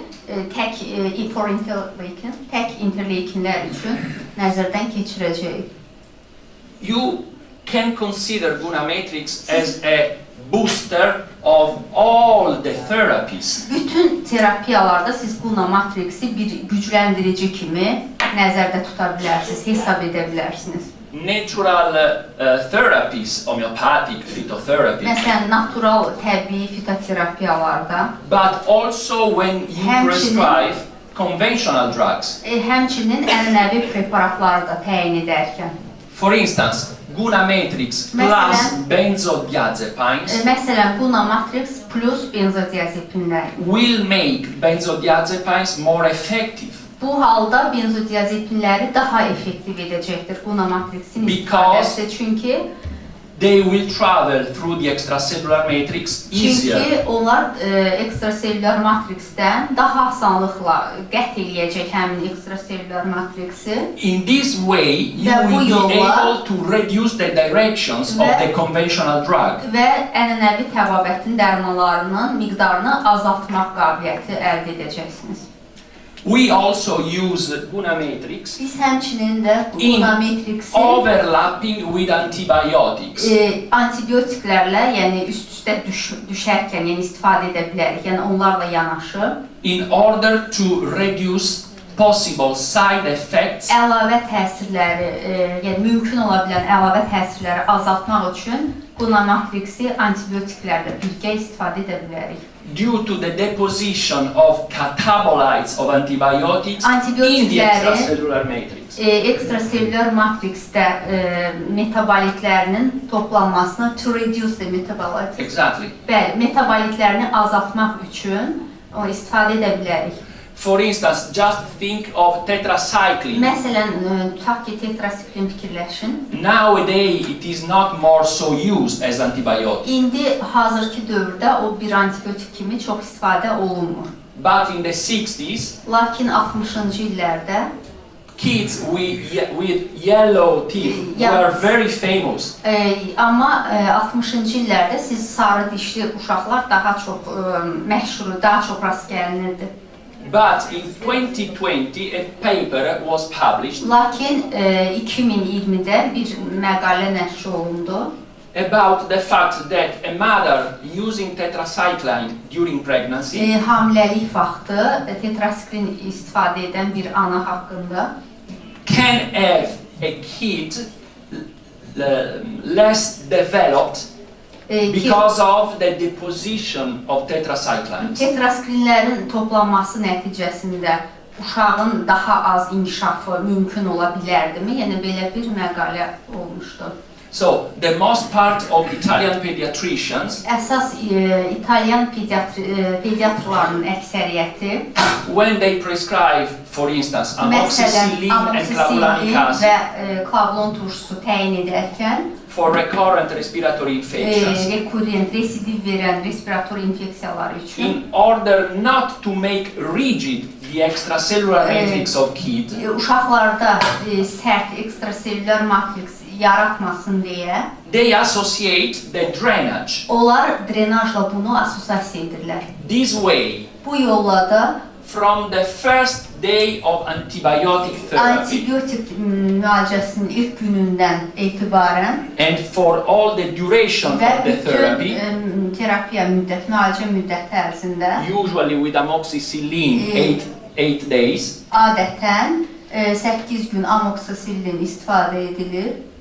20 drops 20 twice damcı a isə day. gündə 2 dəfə, In kids below 6 years, deməli 6 yaşdan aşağı bütün uşaqlarda 10 drops 10 twice a damcı day. 2 dəfə istifadə olunur. And they continue Və onlar for 15 days 15 gün ərzində isə after the end of the antibiotic therapy. antibiotik terapiyası bitəndən sonra bunu davam edirlər. This is very interesting in order not to have or at least to reduce relapses of infections. Bu infeksiyanın residiv verməsinin qarşısını alır.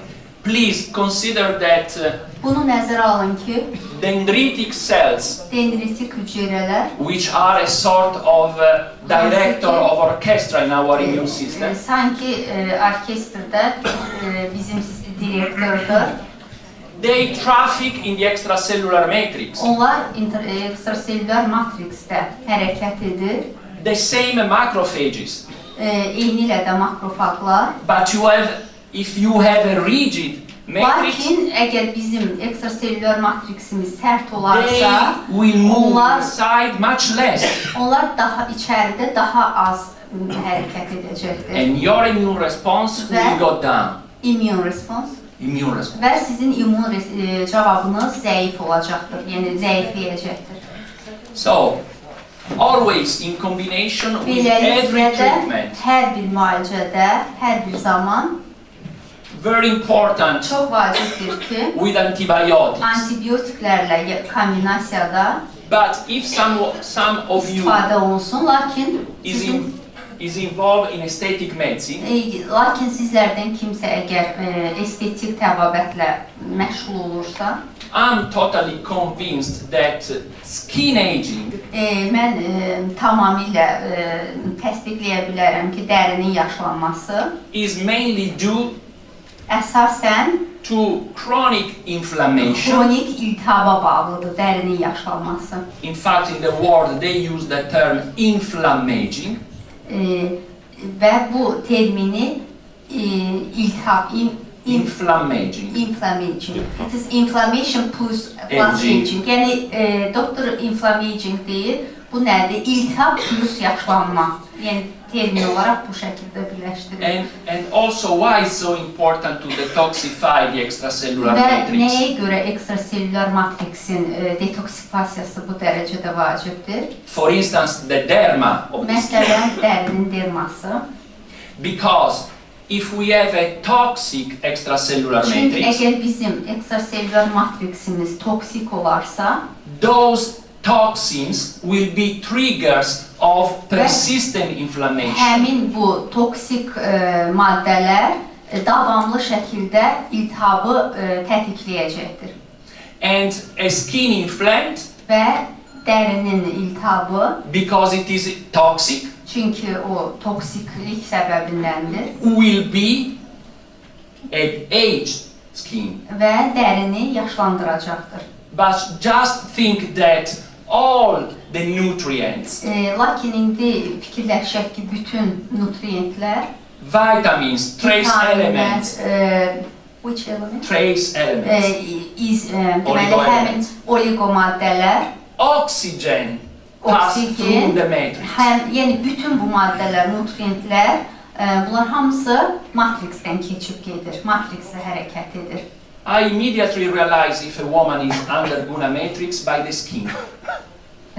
I immediately Mən dərhal realize başa düşdüm ki, Guna matrix, they have to if use. she's taking Guna matrix, Əgər bir xanım Guna matrix By the istifadə skin. edərsə, dəriyə.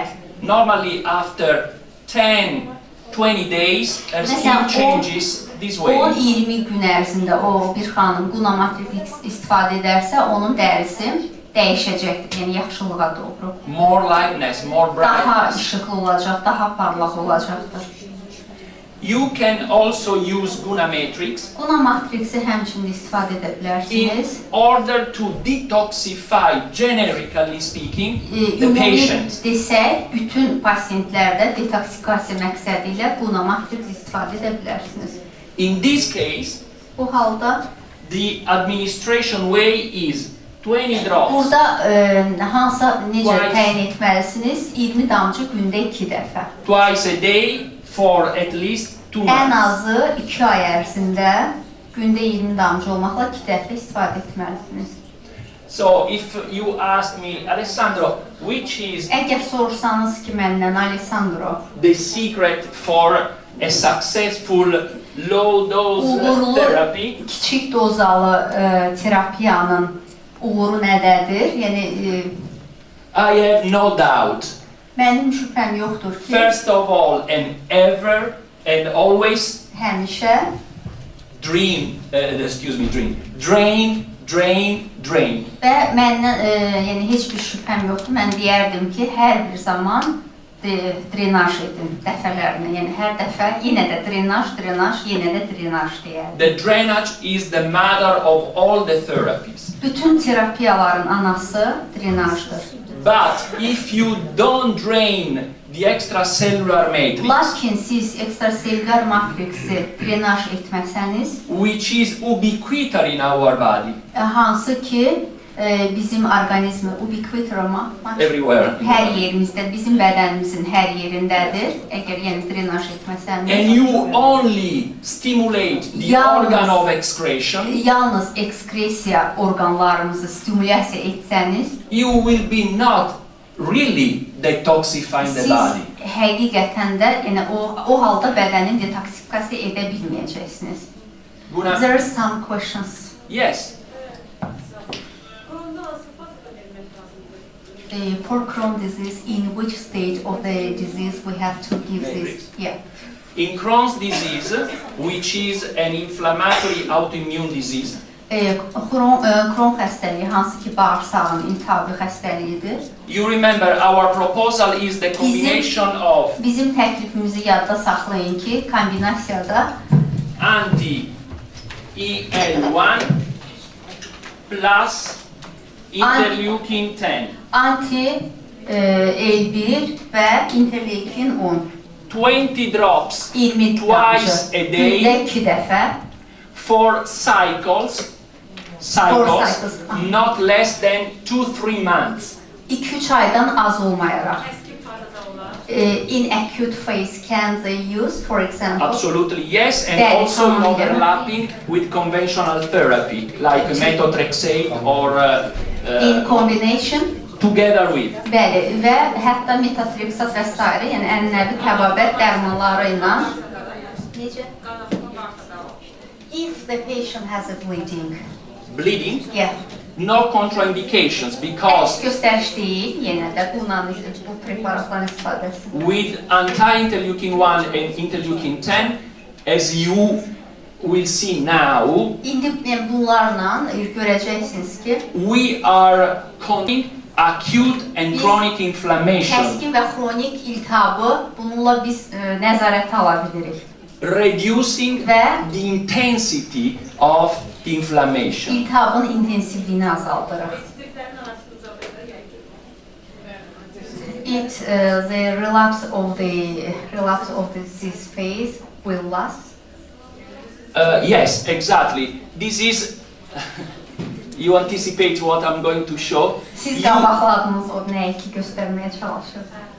You will see that using Görəcəksiniz ki, this bu combination, kombinasiyanı istifadə etməyiniz the window between treatments with müalicə və methotrexate or Methotrexate monoclonal və- antibody will be longer. yəni metotreksat və yaxud digər monoklonal anticislər arasında olan müddəti uzadacaqdır. But, alright, since these patients have been treated in past Lakin keçmişdə əgər bu pasiyent müalicə alıbsa, with conventional synthetic drugs, məsələn ənənəvi sintetik dərmanlarla keçmişdə müalicə alıbsa, and we can suppose that their matrix it's quite toxic for biz that, güman edirik ki, onun üçün artıq onun matriksi həddindən artıq toksik edir. it's important to Vacibdir combine ki, bunları anti-interleukin 1 plus interleukin 10 həmin bu iki preparatı kombinə edək, plus matrix üstəgəl matriks istifadə edək. in order to increase compliance and adherence to the therapy. Terapiyanın uyğunluğunu, yəni cavab verməsini artırmaq üçün You can also administer the medications this way.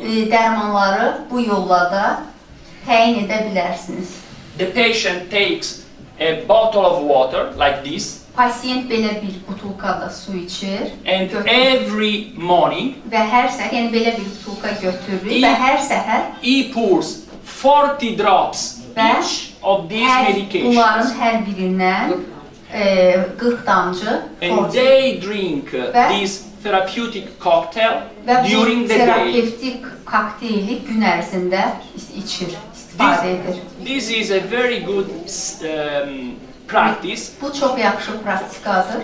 because Çünki first you oblige the patient to drink water. birinci siz pasiyenti su içməyə təşviq edirsiniz Water is 90% of the extracellular və matrix. ekstraselülər matriksində 90% sudan So ibarətdir. you counteract the rigidity, Və siz hydrating the matrix, rigidliyə qarşı bir əks təsir eləyə bilərsiniz. but also the compliance of patients because he doesn't have to remember, did I take, yes, no.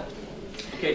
Həmçinin də, yəni pasiyent üçün rahat olacaqdır, çünki o tutaq ki, dərmanın dozasını yəni yaddan çıxara bilər, amma burada hamısı bir yerdədir də, yəni gün ərzində içir, o nəzərdə tutulur.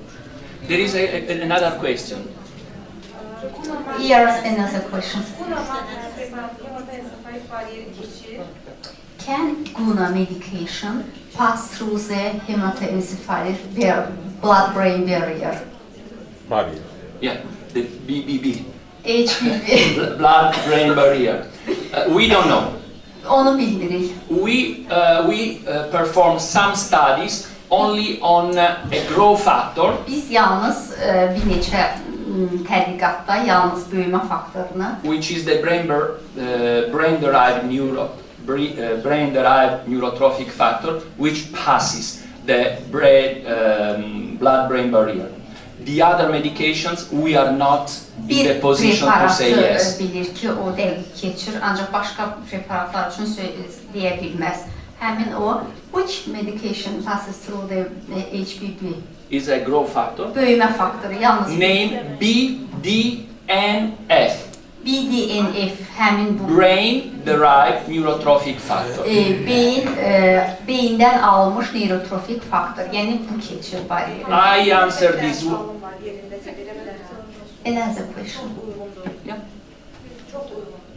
Eyni qayda ilə bunu autoimmun xəstəlik olan qırmızı qul deşenəyində bu şəkildə qəbul eləmək olar mı? Yəni toksinləri bədəndən uzaqlaşdırmaq üçün. In order to detoxify the lupus erythematosus patient, in the same order can we use it? For example, this combination in the patients with lupus erythematosus. Okay. In lupus, I cannot say something according to a controlled clinical trial. I cannot. Lupus erythematosda deyə bilmərəm. Because we don't have any trial on Çünki that. heç bir tədqiqat aparmamışıq bununla bağlı. But personally, I think Lakin that şəxsən mən düşünürəm ki, the use of Guna matrix Guna matrixin can istifadəsi kömək edə bilər. the trend of the therapy is doing. Xəstə metatriksat qəbul edirsə, The patient Kiçikdozalını qəbul edirsə, uses methotrexate yoxsa xlorokin qəbul edirsə, Yes, it's able to counteract o neyniyəcək, yəni əks təsir edə biləcəkdir də, yəni müdafiəyə the çalışacaqdır. matrix, the deposition of the catabolites of these medications. Bu dərmanların katabolitlərinin mübadilə məhsullarının toplanmasına qarşı mübarizə aparacaqdır. Yeah. Dedi ki, yəni ona qarşı bir əks təsirə bacarmaq qabiliyyəti olacaqdır. Yəni tədqiqat yoxdur, lakin şəxsən fikirləşir ki, effektiv ola bilər. But in a few minutes you will Bir see neçə dəqiqədə which is görəcəksiniz ki, the approach to acute, yanaşma necədir? Kəskin, chronic, xronik, and autoimmune inflammatory diseases. autoimmun iltihabi xəstəliklərdə yanaşmanı bir neçə dəqiqədə You görəcəksiniz. will be able by yourself Özünüz də artıq imkan olacaq ki, establish a right protocol according to the different type of müxtəlif disease. tip xəstəliklərdə özünüz düzgün protokolu qura biləcəksiniz. Ondan nə qədər başlamaq? Danışaq. Let's continue. Okay, so the secret is always to keep detoxified and drained Burada məsələ nədədir? Hər bir zaman detoksifikasiya və drenajı düzəltmək, sağlamaq. of the extracellular matrix, which means of the entire body. Yəni bütün bədən üçünə nəzərdə tutulur ekstrasellular matriksin drenajı və detoksifikasiyası. So, Yəni sir burdadır. so now I will tell you how to use the single medications İndi tək dozalı, tək dərmanları necə istifadə etmək lazımdır, onu deyəcəm. we have listed before. Biz bayaq onları artıq sıralamışdıq lövhədə, indi onları istifadə But qaydasını please deyəcəm. keep in mind Lakin yadda saxlayın ki, that if you want even a better result, daha yaxşı nəticə istəyirsinizsə, always you have to consider to add Guna matrix həmişə Guna matriksi əlavə etməyi nəzərinizə saxlayın. with the administration way I told you.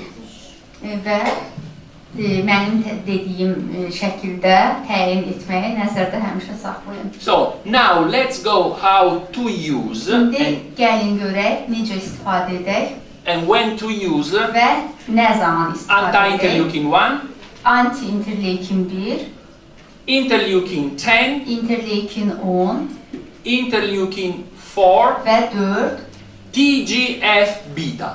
və TGF betanı. They are Onlar the different solutions müxtəlif məhlullardır for ki, different kinds of inflammatory diseases. İltihabi xəstəliklər üçün müxtəlif məhlullardır. Acute, Kəskin, chronic, xronik, autoimmune. autoimmun.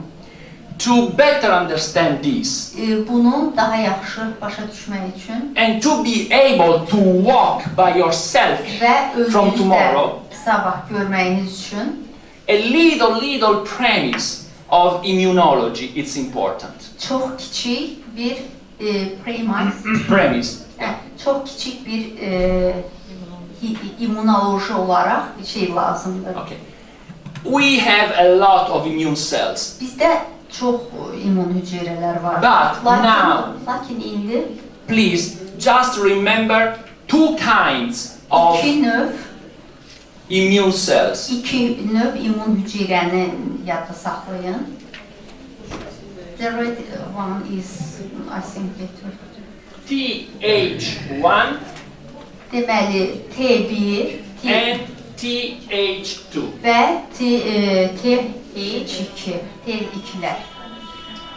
Th1 are mainly involved T1'lər daha çox nəyə cəlb olunub? in cell-mediated immune response. Hüceyrə asılı immun cavaba cəlb olunur TH1'lər. And why they are so good? Nəyə görə onlar daha yaxşıdırlar? When they are present in our immune system, Bizim orqanizmimizdə, immun sistemimizdə mövcud olduqda inside of the homeostatic range of concentration. Konsentrasiyası homeostatik aralıqda olduqda, But when they are overexpressed, lakin həddindən artıq ifraz olunduqda, so you have Th1, məsələn daha çox tutaq ki TH1'lər vardır. they start producing Onlar başlayırlar ifraz eləməyə. too much. I Daha want to çok. underline too much Mən altından bir xətt çəkmək istəyirəm, işarə eləmək istəyirəm. Of- Daha çox of some interleukins. bir sıra daha çox interleukin And these ifrazına interleukins mainly are və o T1'lər daha çox interleukin ifrazına başlayırlar və bunlar da əsasən hansı interleukinlərdir? Interleukin 1, interleukin 1, interleukin 6, 6 interleukin 17. və interleukin 17. So you easily understand Və that belə daha asan başa düşərsiniz ki, if they are overexpressed, əgər bunlar daha çox ifraz olunmuş haldadırlarsa, we will be in front of an inflammatory moment. biz iltihabi bir an qarşısındayıq. But please take a note now. Lakin indi özünüzə bir qeyd götürün. Interleukin 1 İnterleukin 1 is mainly the Esasen- marker of acute inflammation. amma interleukin 1 əsasən kəskin iltihabın göstəricisidir. Interleukin 6 is mainly the marker of İnterleukin 6 isə chronic əsasən inflammation. xronik iltihabın göstəricisidir. Interleukin 17 İnterleukin 17 is isə mainly involved əsasən in autoimmune mechanism. mexanizmdə iştirak edir. So now our strategy Beləliklə də Will indi be bizim to strategiyamız nə olacaq?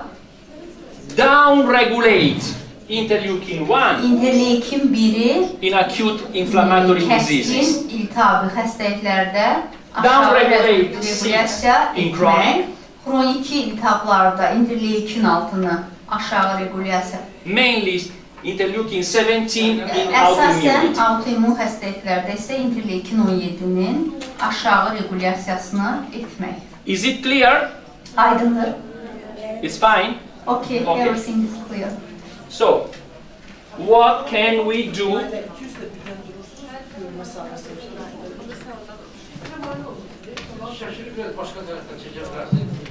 Instagram'a açıp ortadan çekmeliyim. What to do in acute inflammation Kəskin iltihabda nə etmək lazımdır? in terms of clinical management? Klinik idarə olunma baxımından The medication is a monoclonal antibody. burada dərmanlar monoklonal anticismlərdir. Hansı preparatlar? Anti Guna anti interleukin 1. interleukin 1. Interleukin 1 is mainly related to fever Interleukin əsasən nəyə aiddir? Qızdırma and pain. və ağrı ilə əlaqəlidir. So you can think of Guna Fikirləşərsiniz ki, anti-interleukin 1 məsələn Guna interleukin 1 as our paracetamol. bizim parasetamolumuzdur I don't know if you say that paracetamol or acetaminophen. və yaxud asetaminofin. How to administer this medication? Bu dərman anti-interleukin-1. Necə təyin etmək lazımdır? Buna anti-interleukin 1-i. 10 drops every 15-30 minutes. Hər 15-40 dəqiqə ərzində 10 damcı. Until acute symptomatologic, fever, pain. Simptomlar itənə qədər, məsələn ağrı, will be under control. Və bu halda nəzarətə alınacaqdır.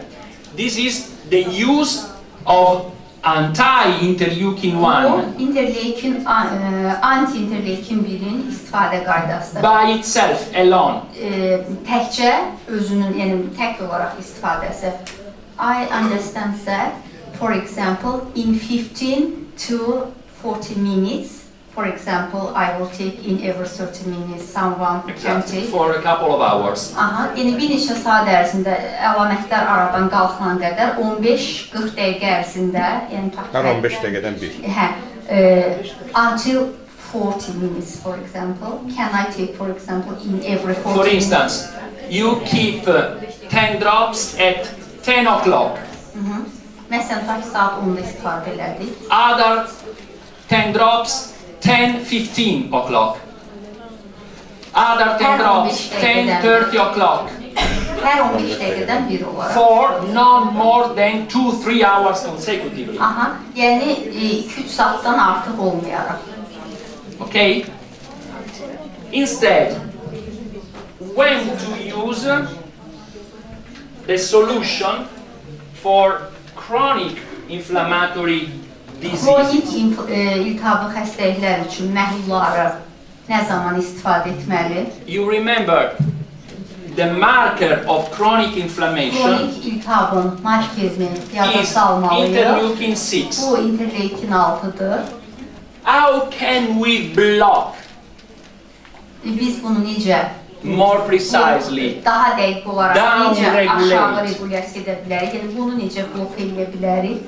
the antagonistic interleukin İnterleukin we have in the body and we have Bədənimizdə- as Guna Guna, yəni bizim bədənimizdə bunun antagonisti kimi, Guna is kimi olan interleukin 10. interleukin 10-dur. Bunun antagonisti bizim bədənimizdə. I am really very fascinated by interleukin 10.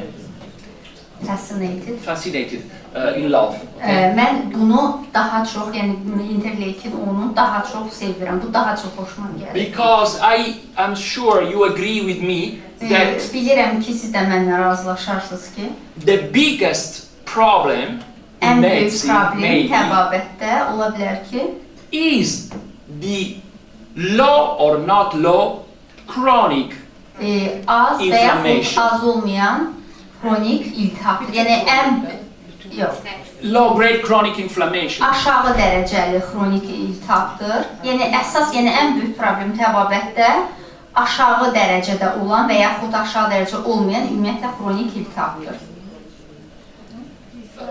Autoimmune diseases are chronic inflammatory Məsələn, diseases. autoimmun xəstəliklərdə, xronik iltihabı xəstəliklərdə, Cancer is an inflammatory disease.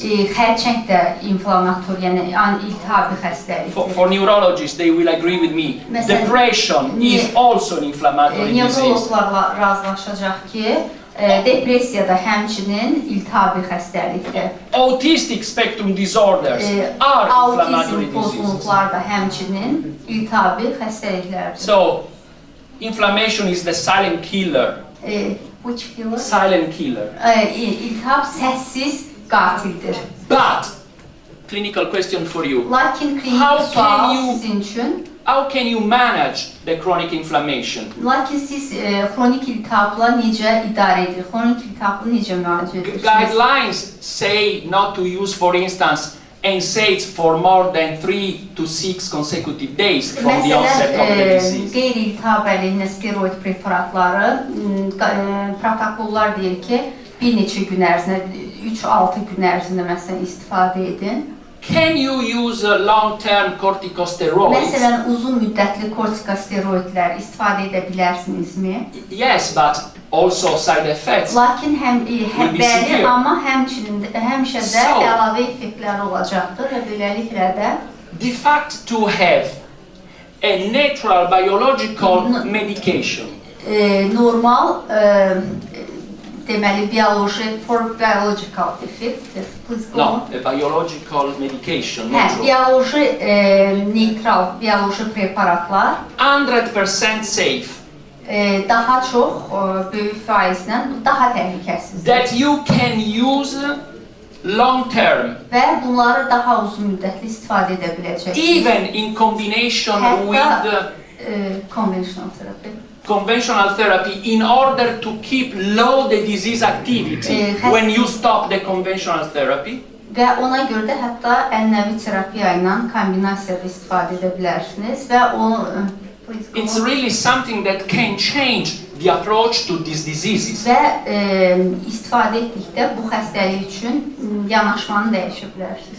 Way of administration for Guna interleukin 10. Guna interleukin onun istifadə yolu It's 20 drops, 20 Twice a damcı day. gündə 2 dəfə, but for lakin long time. uzun müddət. For instance, Məsələn, 2-3 months, 2-3 ay, then you stop 1-2 months, sonra 1 ay dayandırırsınız. and then you repeat 2-3 Hətta months. 2-3 ay bir daha təkrarlayırsınız. This way you keep in Bu low yolla disease activity xəstəliyi daha aşağı dərəcədə, yəni xəstəliyin aktivliyini İn- aşağı salırsınız. in chronic inflammatory Və diseases. xronik iltihabi Patients. xəstəlikli xəstələrdə, yəni iltihabın dərəcəsini azaltmış olursunuz.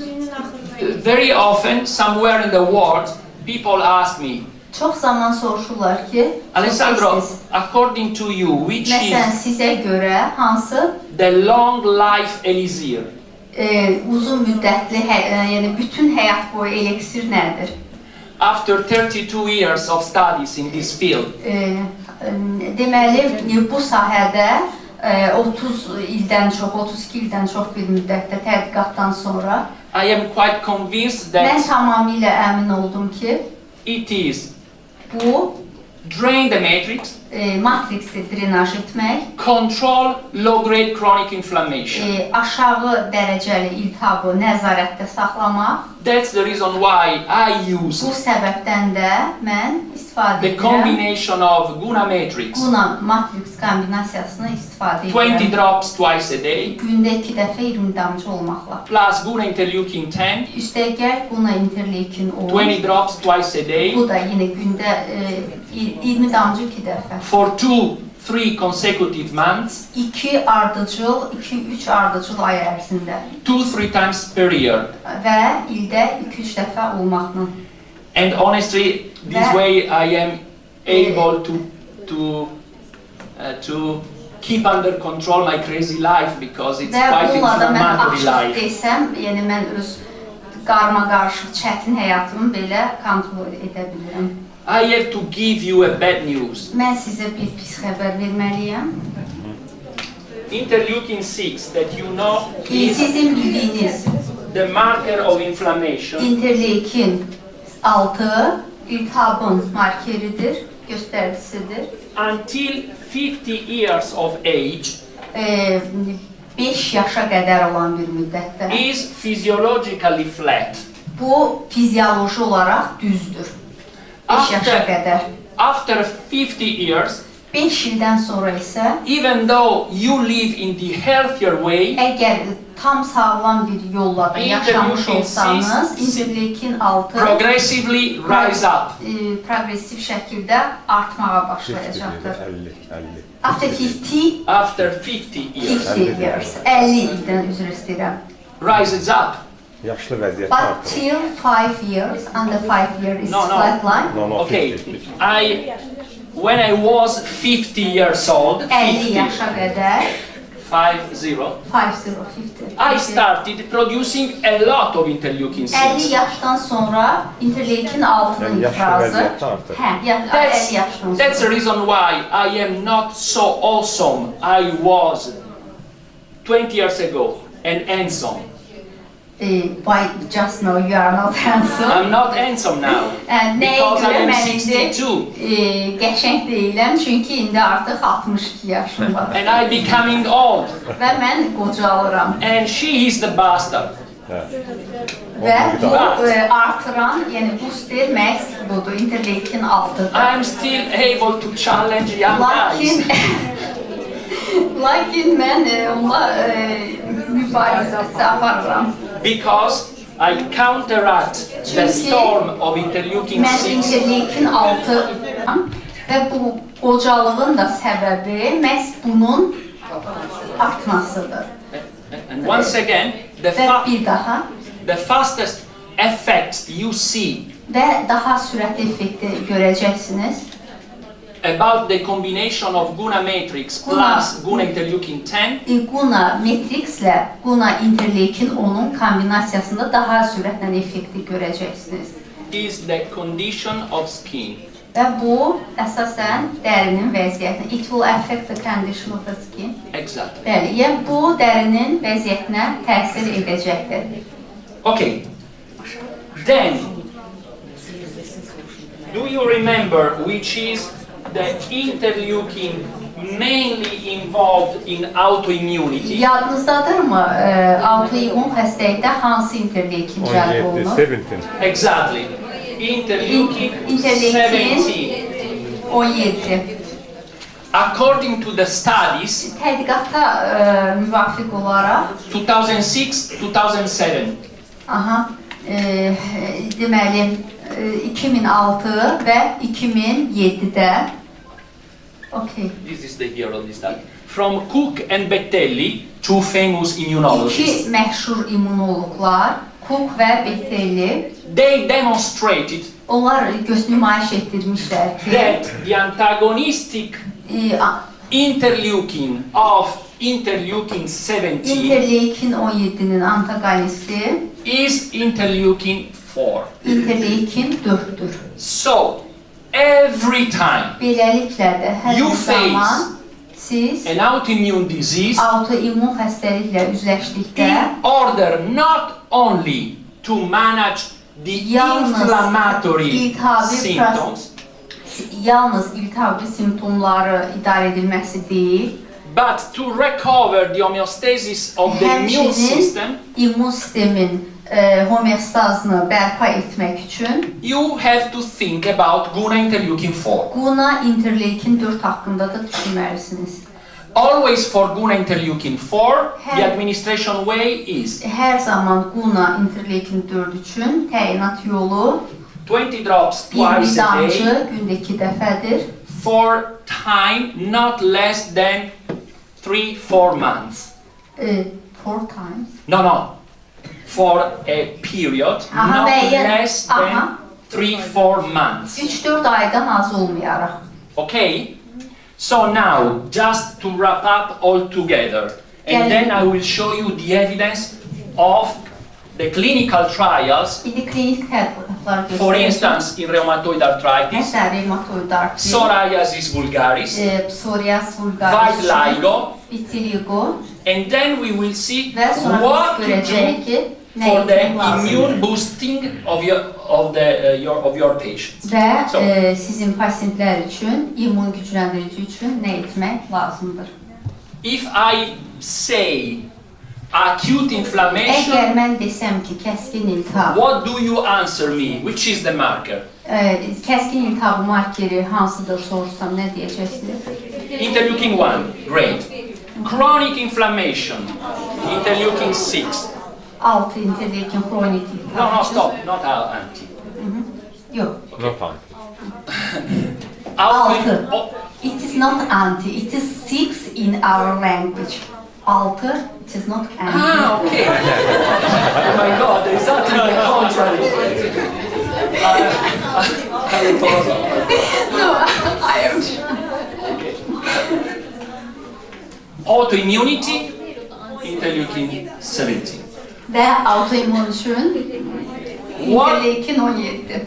What to do to counteract the storm of interleukin 1 in the early stage inflammatory İltihabın diseases. erkən mərhələlərində həmin bu interleykin vurulğanı üçün nə istifadə etməliyik? Guna anti-interleukin 1. Buna anti-interleykin 1.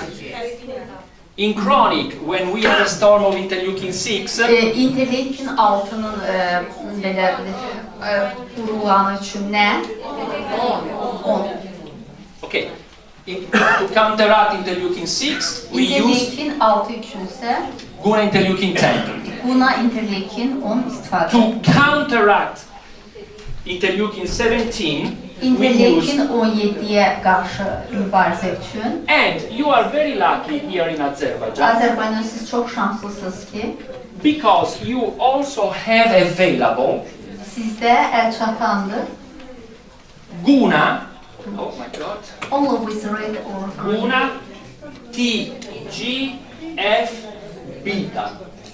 Azərbaycanda bizdə TGF beta var. This is a growth factors Bu böyümə faktorudur. which is involved Hansı ki, in the latest phases Son of faz. every inflammatory hər bir diseases, iltihabi xəstəliyin son fazasında, which is yəni bu cəlb olunur. the repair and resolution phase Hansı ki, of bərpa inflammation. və sorulma, iltihabın bərpa və sorulma fazasında iştirak TGF, edir. TGF beta is able to stimulate the production of collagens, Kollagenin produksiyasını stimulyasiya edə bilir. but also Həmçinin it də works a little as well as interleukin 10. interleykin 10 kimi də az bir hissə qisim kimi o cür fəaliyyət So göstərir. normally we are used to think of TGF beta Normalda biz öyrəşmişik ki, düşünək TGF beta to repair a injured tissue because of inflammation. İltihab səbəbli zədələnmiş toxumanı bərpa edə bilir. For instance, in Məsələn, ulcers, Yıxarı xoralarda, diabetic ulcers, diabetik or xoralarda bad və stain yaxud ulcers. yataq yaralarında. So every time you need to Hər bir zaman speed up the cicatrization, psychiatrization okay, what is? when Sürətləndirmək üçün hər dəfə bu sağalma, recovery, TGF beta hər can be dəfə used. sağalma mərhələsini, sorulmanı sürətləndirmək üçün TGF beta istifadə etmək lazımdır. 20 drops twice a day for cycles not less than 2 months. 2 aydan az olmayaraq bir müddətdə istifadə etmək lazım. How many drops? 20 drops twice a 20 day. damcı gündə 2 dəfə. It's always the same, 20 drops twice a day. Aha, hamısında eynidir. 20 damcı gündə 2 dəfə.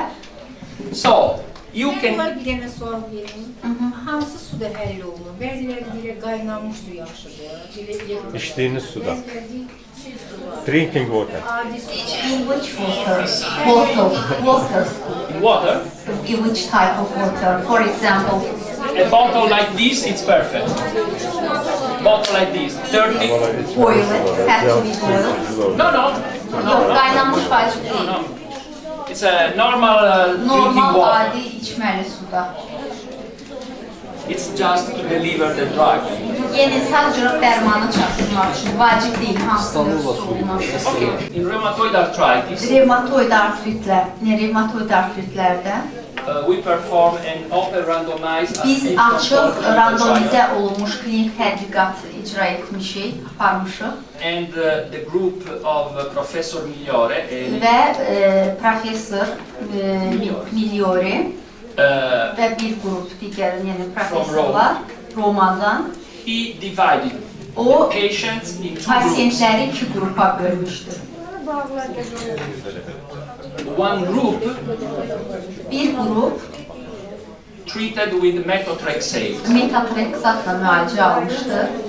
Protokola müvafiq olaraq These patients bu were pasientlər treated for 6 months 6 ay ərzində with DMARDs.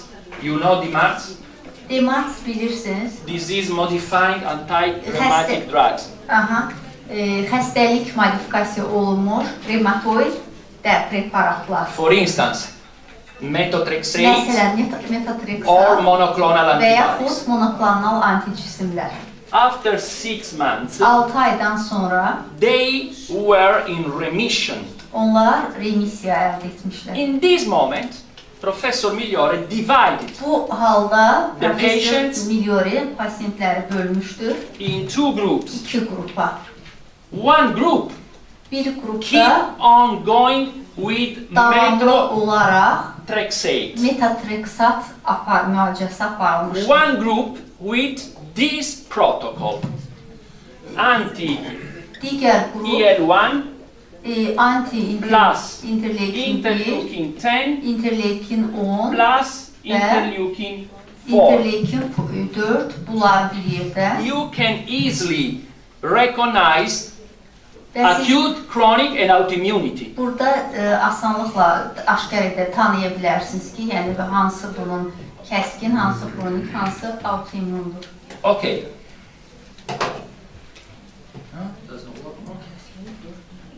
Protocol. Bu protokoldur. All the 3 medications, Hər üç interleukin 4, 10 and dərman, anti-EL1, Yəni interleukin bu saydıqları hər üç növ interleukin 10 drops 10 a damcı day, once, gündə, only a day, yalnız gündə bir dəfə və 10 damcı olmaqla for 12 consecutive months. və 12 ardıcıl ay ərzində istifadə olunmuşdur.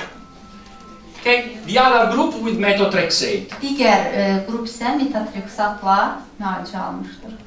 These are the results. Bunlar nəticələrdir. 66% 66 Of patients- %7% treated with Guna protocol Guna protokoluna uyğun müalicə alan will pasiyent remain in low disease activity, in onlar remission. remisiyada qalmışlar, daha aşağı iltihabi səviyyədə qalmışlar. Only 42% of the group Yalnız- treated with methotrexate 42% metotrexatla müalicə almış pasiyentlər remained in remission. remisiyada qalmışlar, remarkla müalicə alanlar. This is quite huge because Bu böyük, tamamilə böyük bir şeydir. 100% safety with this protocol, How? Guna protocol. Guna protokolu daha təhlükəsizdir. You are not toxifying with the catabolites of methotrexate the patient. Siz metotrexat pasiyentlərində burada siz onları yəni zəhərləmirsiniz bir növ. We don't toxify. Yəni biz onları toksinlərlə artırmırıq, yüklənmirik. I think that for you who are doctors and scientists to have a protocol which is not inferior to conventional synthetic Bu demands ənənəvi is huge. Demark təbabəti ilə müqayisədə daha təhlükəsizdir. Yəni bir həkim olaraq bunu you recommend as a doctor. This is safe for every patient. Yes, I said Yəni heç də aşağı deyil də. Yəni bu ənənəvi təbabətdən heç də geri qalmır. also it's very important that now we have a Həmçinin treatment vacibdir ki, bizim müalicəmiz which is effective as well as the conventional synthetic ənənəvi treatment. sintetik təbabət. Okay? Okay, your time. Okay, this is for, I don't show you the secondary endpoints. İkincili But it's important just to- məqamları göstərmirəm, lakin əsas Same bunu protocol eyni protokolla, also for psoriasis vulgaris. eyni protokol psoriasis vulgarisə aiddir. Yes. Aparılır və I show you directly the pictures. birbaşa olaraq sizə şəkli göstərəcəm.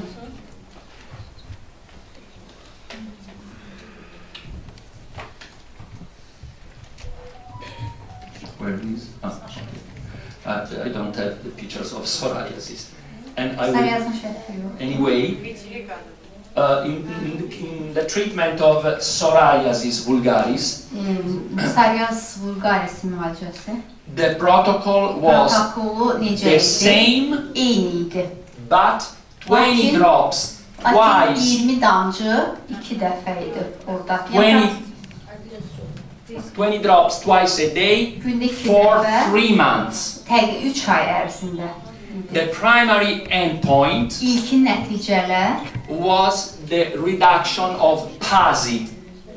PASI means psoriasis area psoriazın severity index. Doktor dediyi abreviaturanın mənası nədir? İlk olaraq nə azalmışdı? Psoriazın əhatə etdiyi sahə və kəskinliyi, aktivliyi azalmışdı. Həmin bu indeks azalmışdı. For 3 months. 3 ay ərzində və The PASI, so the PASI həmin dediyimiz bu The area. abreviatura. Həm sahə, psoriazın əhatə etdiyi sahə, and severity of the disease. exactly was reduced Və həmin xəstəliyin şiddəti azalmışdı. 54% after 3 months. 54. 55%. Aha, deməli 50-55% artıq azalmışdı. Həmin bu protokol üzrə istifadə.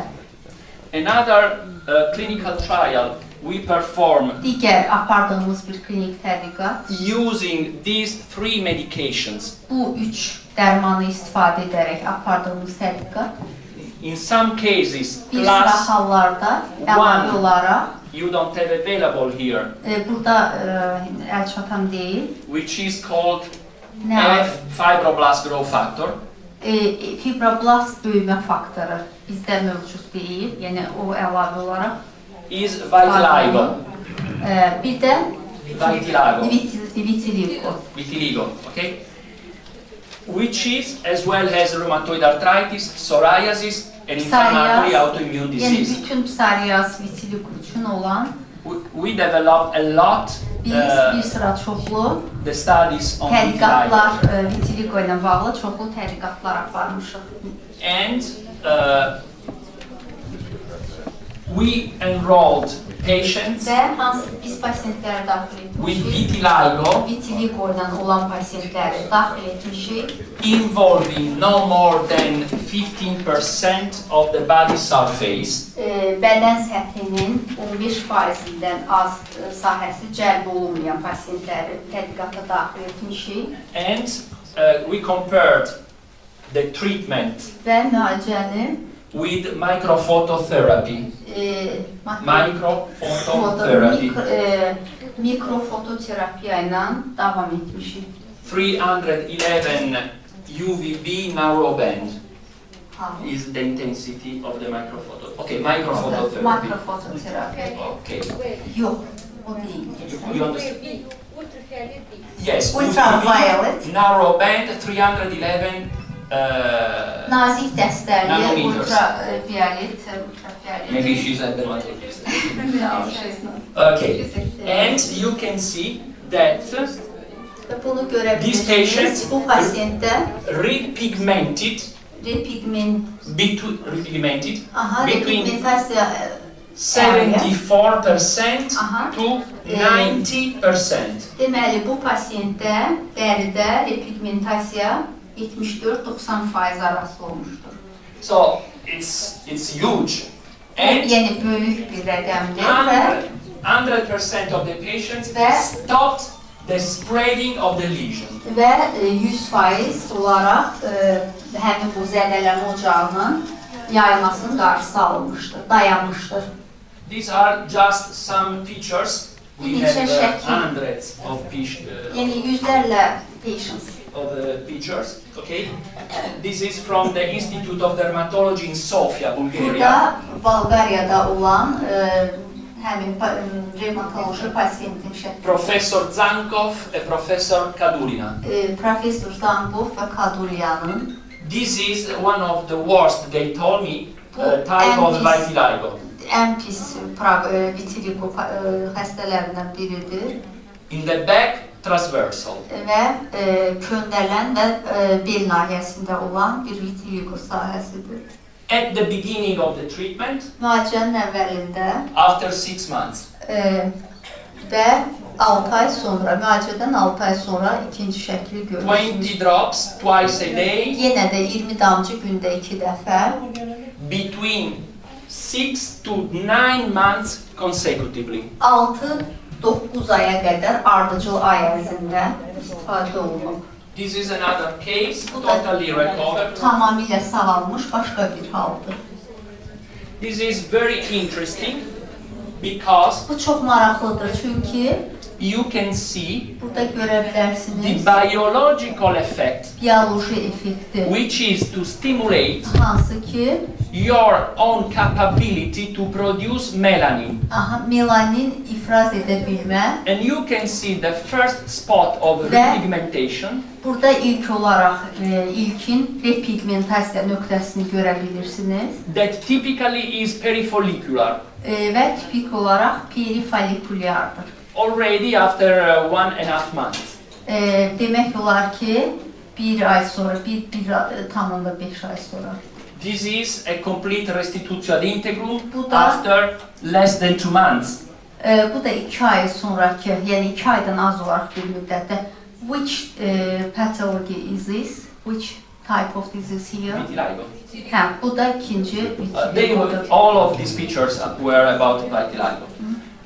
Because you are acting Çünki biz on the inner cause, which is an autoimmune Biz- disorder. daxili səbəbə, daxili şeyə təsir edirik. The beauty of these low-dose cytokine therapies is that you can combine Siz with any other treatment. bu aşağı dozalı sitokin terapiyasının gözəlliyi oradadır ki, istənilən növ terapiya ilə kombinasiya edə bilərsiniz. And the last medication you have here Və burada available olan, çatan olan ən son preparat is our immunostimulant Bizim medication, immunostimulant dərmanımız olan which is Guna interleukin 7. Guna interleukin 7-dir. Azərbaycanda çatan olan. We have so many information about interleukin 6, but Bizdə çox böyük bir informasiya var bununla bağlı, just remember this. lakin bircə bunu yadda saxlayın ki, It is the most important bu ən vacib interleukin interleukindir ki, for the immune system memory. immun sistemi yaddaşı üçün ən vacib interleukindir. So once Və you, beləliklə də bir dəfə, məsələn, once the patient have an infection due to a virus, tutaq ki, nə varsa pasiyent bir viral infection, bir And- infeksiya keçirirsə, hər hansı bir virusla təmasda and olursa he recovers, və o sağalırsa, in order to increase his immune response immun sistemi against that virus, həmin interleukin virusa, 7 is crucial. Yəni bu interleukin 7-nin hesabına sağalır. Consider that chronic viral infections Xronik viral virus infeksiyaları decrease interleukin 7 interleukin normal. 7-ni normada aşağı salır. It is the turning point Bu əsas nöqtədir ki, yəni əsas punktdur ki, in general in viral infections. Virus, ümumiyyətlə virus infeksiyalarında mühüm Because nöqtədir. interleukin Çünki 7 interleukin 7 by itself özü is able to stimulate the production nəyin produksiyasını stimulyasiya etmək qabiliyyətinə malikdir? or interferon gamma İnterferon qammanın produksiyasını and interleukin 2. və interleukin 2-nin produksiyasını, yəni yaranmasını stimulyasiya etmək qabiliyyətinə malikdir. These two interleukins Bu iki interleukin control the cell-mediated immune response, hüceyrə asılı immun cavabı nəzarətə almağa increasing nəzarət edir T cytotoxic və lymphocytes, T sitotoksik limfositləri artırır and natural killer cells. və natural killer hüceyrələri. T cytotoxic and natural killers are able T to sitotoksik natural killer hüceyrələri kill the cell infected by the virus. Hüceyrələri virusla məhv olmuş hüceyrələri Virusla yoluxmuş. Cytolysis. stolizis edə bilir. So, if you kill the cell which is hosting the virus, Virus. no, if you kill the cell Əgər biz hüceyrələri öldürsək, hosting the virus, virus tərəfindən işğal olunmuş hüceyrələri öldürsək, since the virus is a parasite for the cell, məsələn, it's not able to reproduce himself.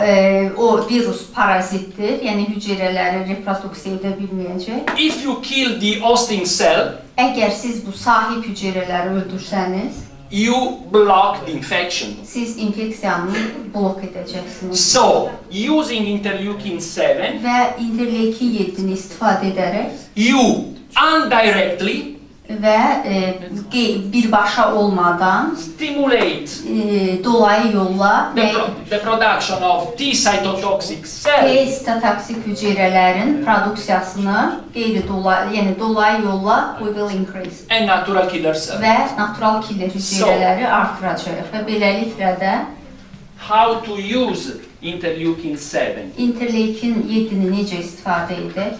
Yani maybe antikanser effect. Maybe antikanser effect. Absolutely, Yeah. because Yeah, natural yeah, killer yeah, cells, yeah. they are firstly involved. Yeah. So, in prevention Profilaktik məqsəd of especially viral infections, xüsusilə virus infeksiyalarının profilaktikası üçün interleukin 7, interleukin 7 20 drops 20 twice a damcı day gündə 2 dəfə for 2 months. 2 ay ərzində. After an infection, İnfeksiyadan sonra the first 10 days ilk 10 gündə 20 drops 20 damcı until 6-7 times, 6-7 dəfəyə qədər and then for another month, Digər 20 bir ayda isə drops twice a day. 20 damcı gündə 2 dəfə. Is it clear, this scheme? Bu sxem aydındır. Bir də şurası After a viral infection, for the first 10 days, Virus infeksiyasından sonra ilk 10 gündə, birinci 10 gündə 20 drops twice a 20 day, damcı gündə 2 dəfə. until 6-7 times per day. Gündə 6-7 per day 7-6 times. Yes. Gündə 6-7 dəfəyə qədər. And then Bundan sonra amma 20 drops twice 20 a damcı day gündə 2 dəfə. for another month. Başqa digər bir ayda gündə 2 dəfə 20 damcı.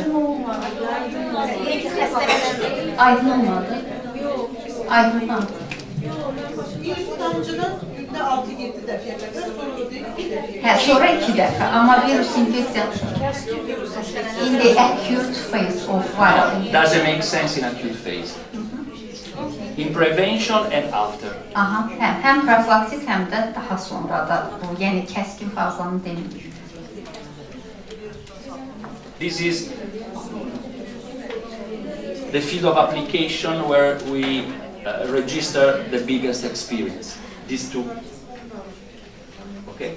But you understand also, as the professor said, in cancer, that means not you are curing the cancer.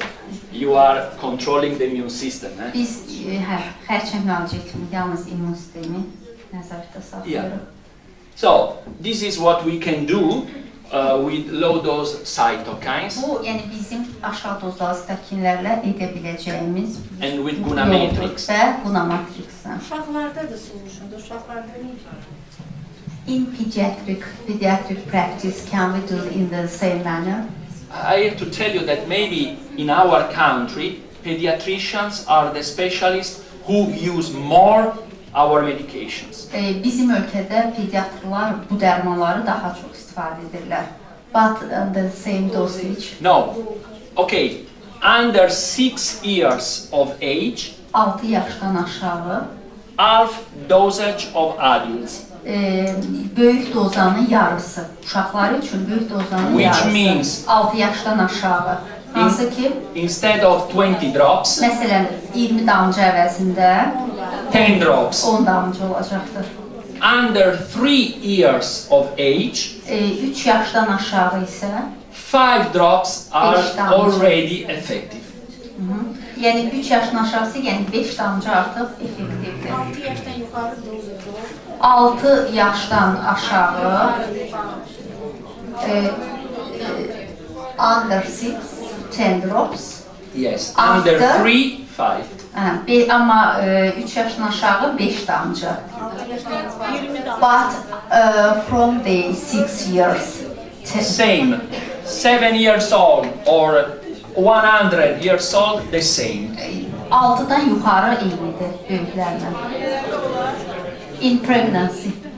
In pregnancy, these kind of interleukins don't have any interference with the pregnancy. Bu hamilələrdə isə bu tip heç bir təsiri olmuyor. This is interference, yəni heç bir fəaliyyət göstərməyib də. I didn't understand the manner. Interference, what do you mean? For example, effective or not effective, or there is no trial for pregnancy. Can we use? Yes, I said yes. Yes. We don't have contraindications in pregnancy. Hamiləlik üçün də əks göstəriş deyil. Şoklarda Yox, əslində tutarmayıb, prosta kısa reaksiya var. bizə mental olaraq xas bir xüsusiyyətdir. Another question. Aha. Ad yarımda. Eight patients were diagnosed rheumatoid arthritis. Diagnosis. Ne başlamak? Aha. Remark has not begun. For example, in rheumatoid patient. Can we use Guna therapy, or we have to wait for the remission for relaxing time? Okay. It depends by the stage of the disease. It depends. It depends by the stage. Xəstəliyin stadiyasından asılıdır. If you are in the very early stage, Əgər çox erkən mərhələsindəsinizsə xəstəliyin, you can try siz bunu cəhd edə bilərsiniz. with our protocol. Bizim protokolundan başqa cəhd But- edə bilərsiniz. Lakin If the patient is already inside of the disease, artıq xəstəliyin əsas fazasındadır. Yəni belə deyirlər. you need to start with the MART, and Onda once in demək remission, you etməlisiniz continue və, with Guna. Remissiyada artıq Guna ilə davam etməlisiniz. Yeni videolarımızı izləmək istəyirsinizsə kanalımıza abunə olub bildiriş bölməsini aktivləşdirin.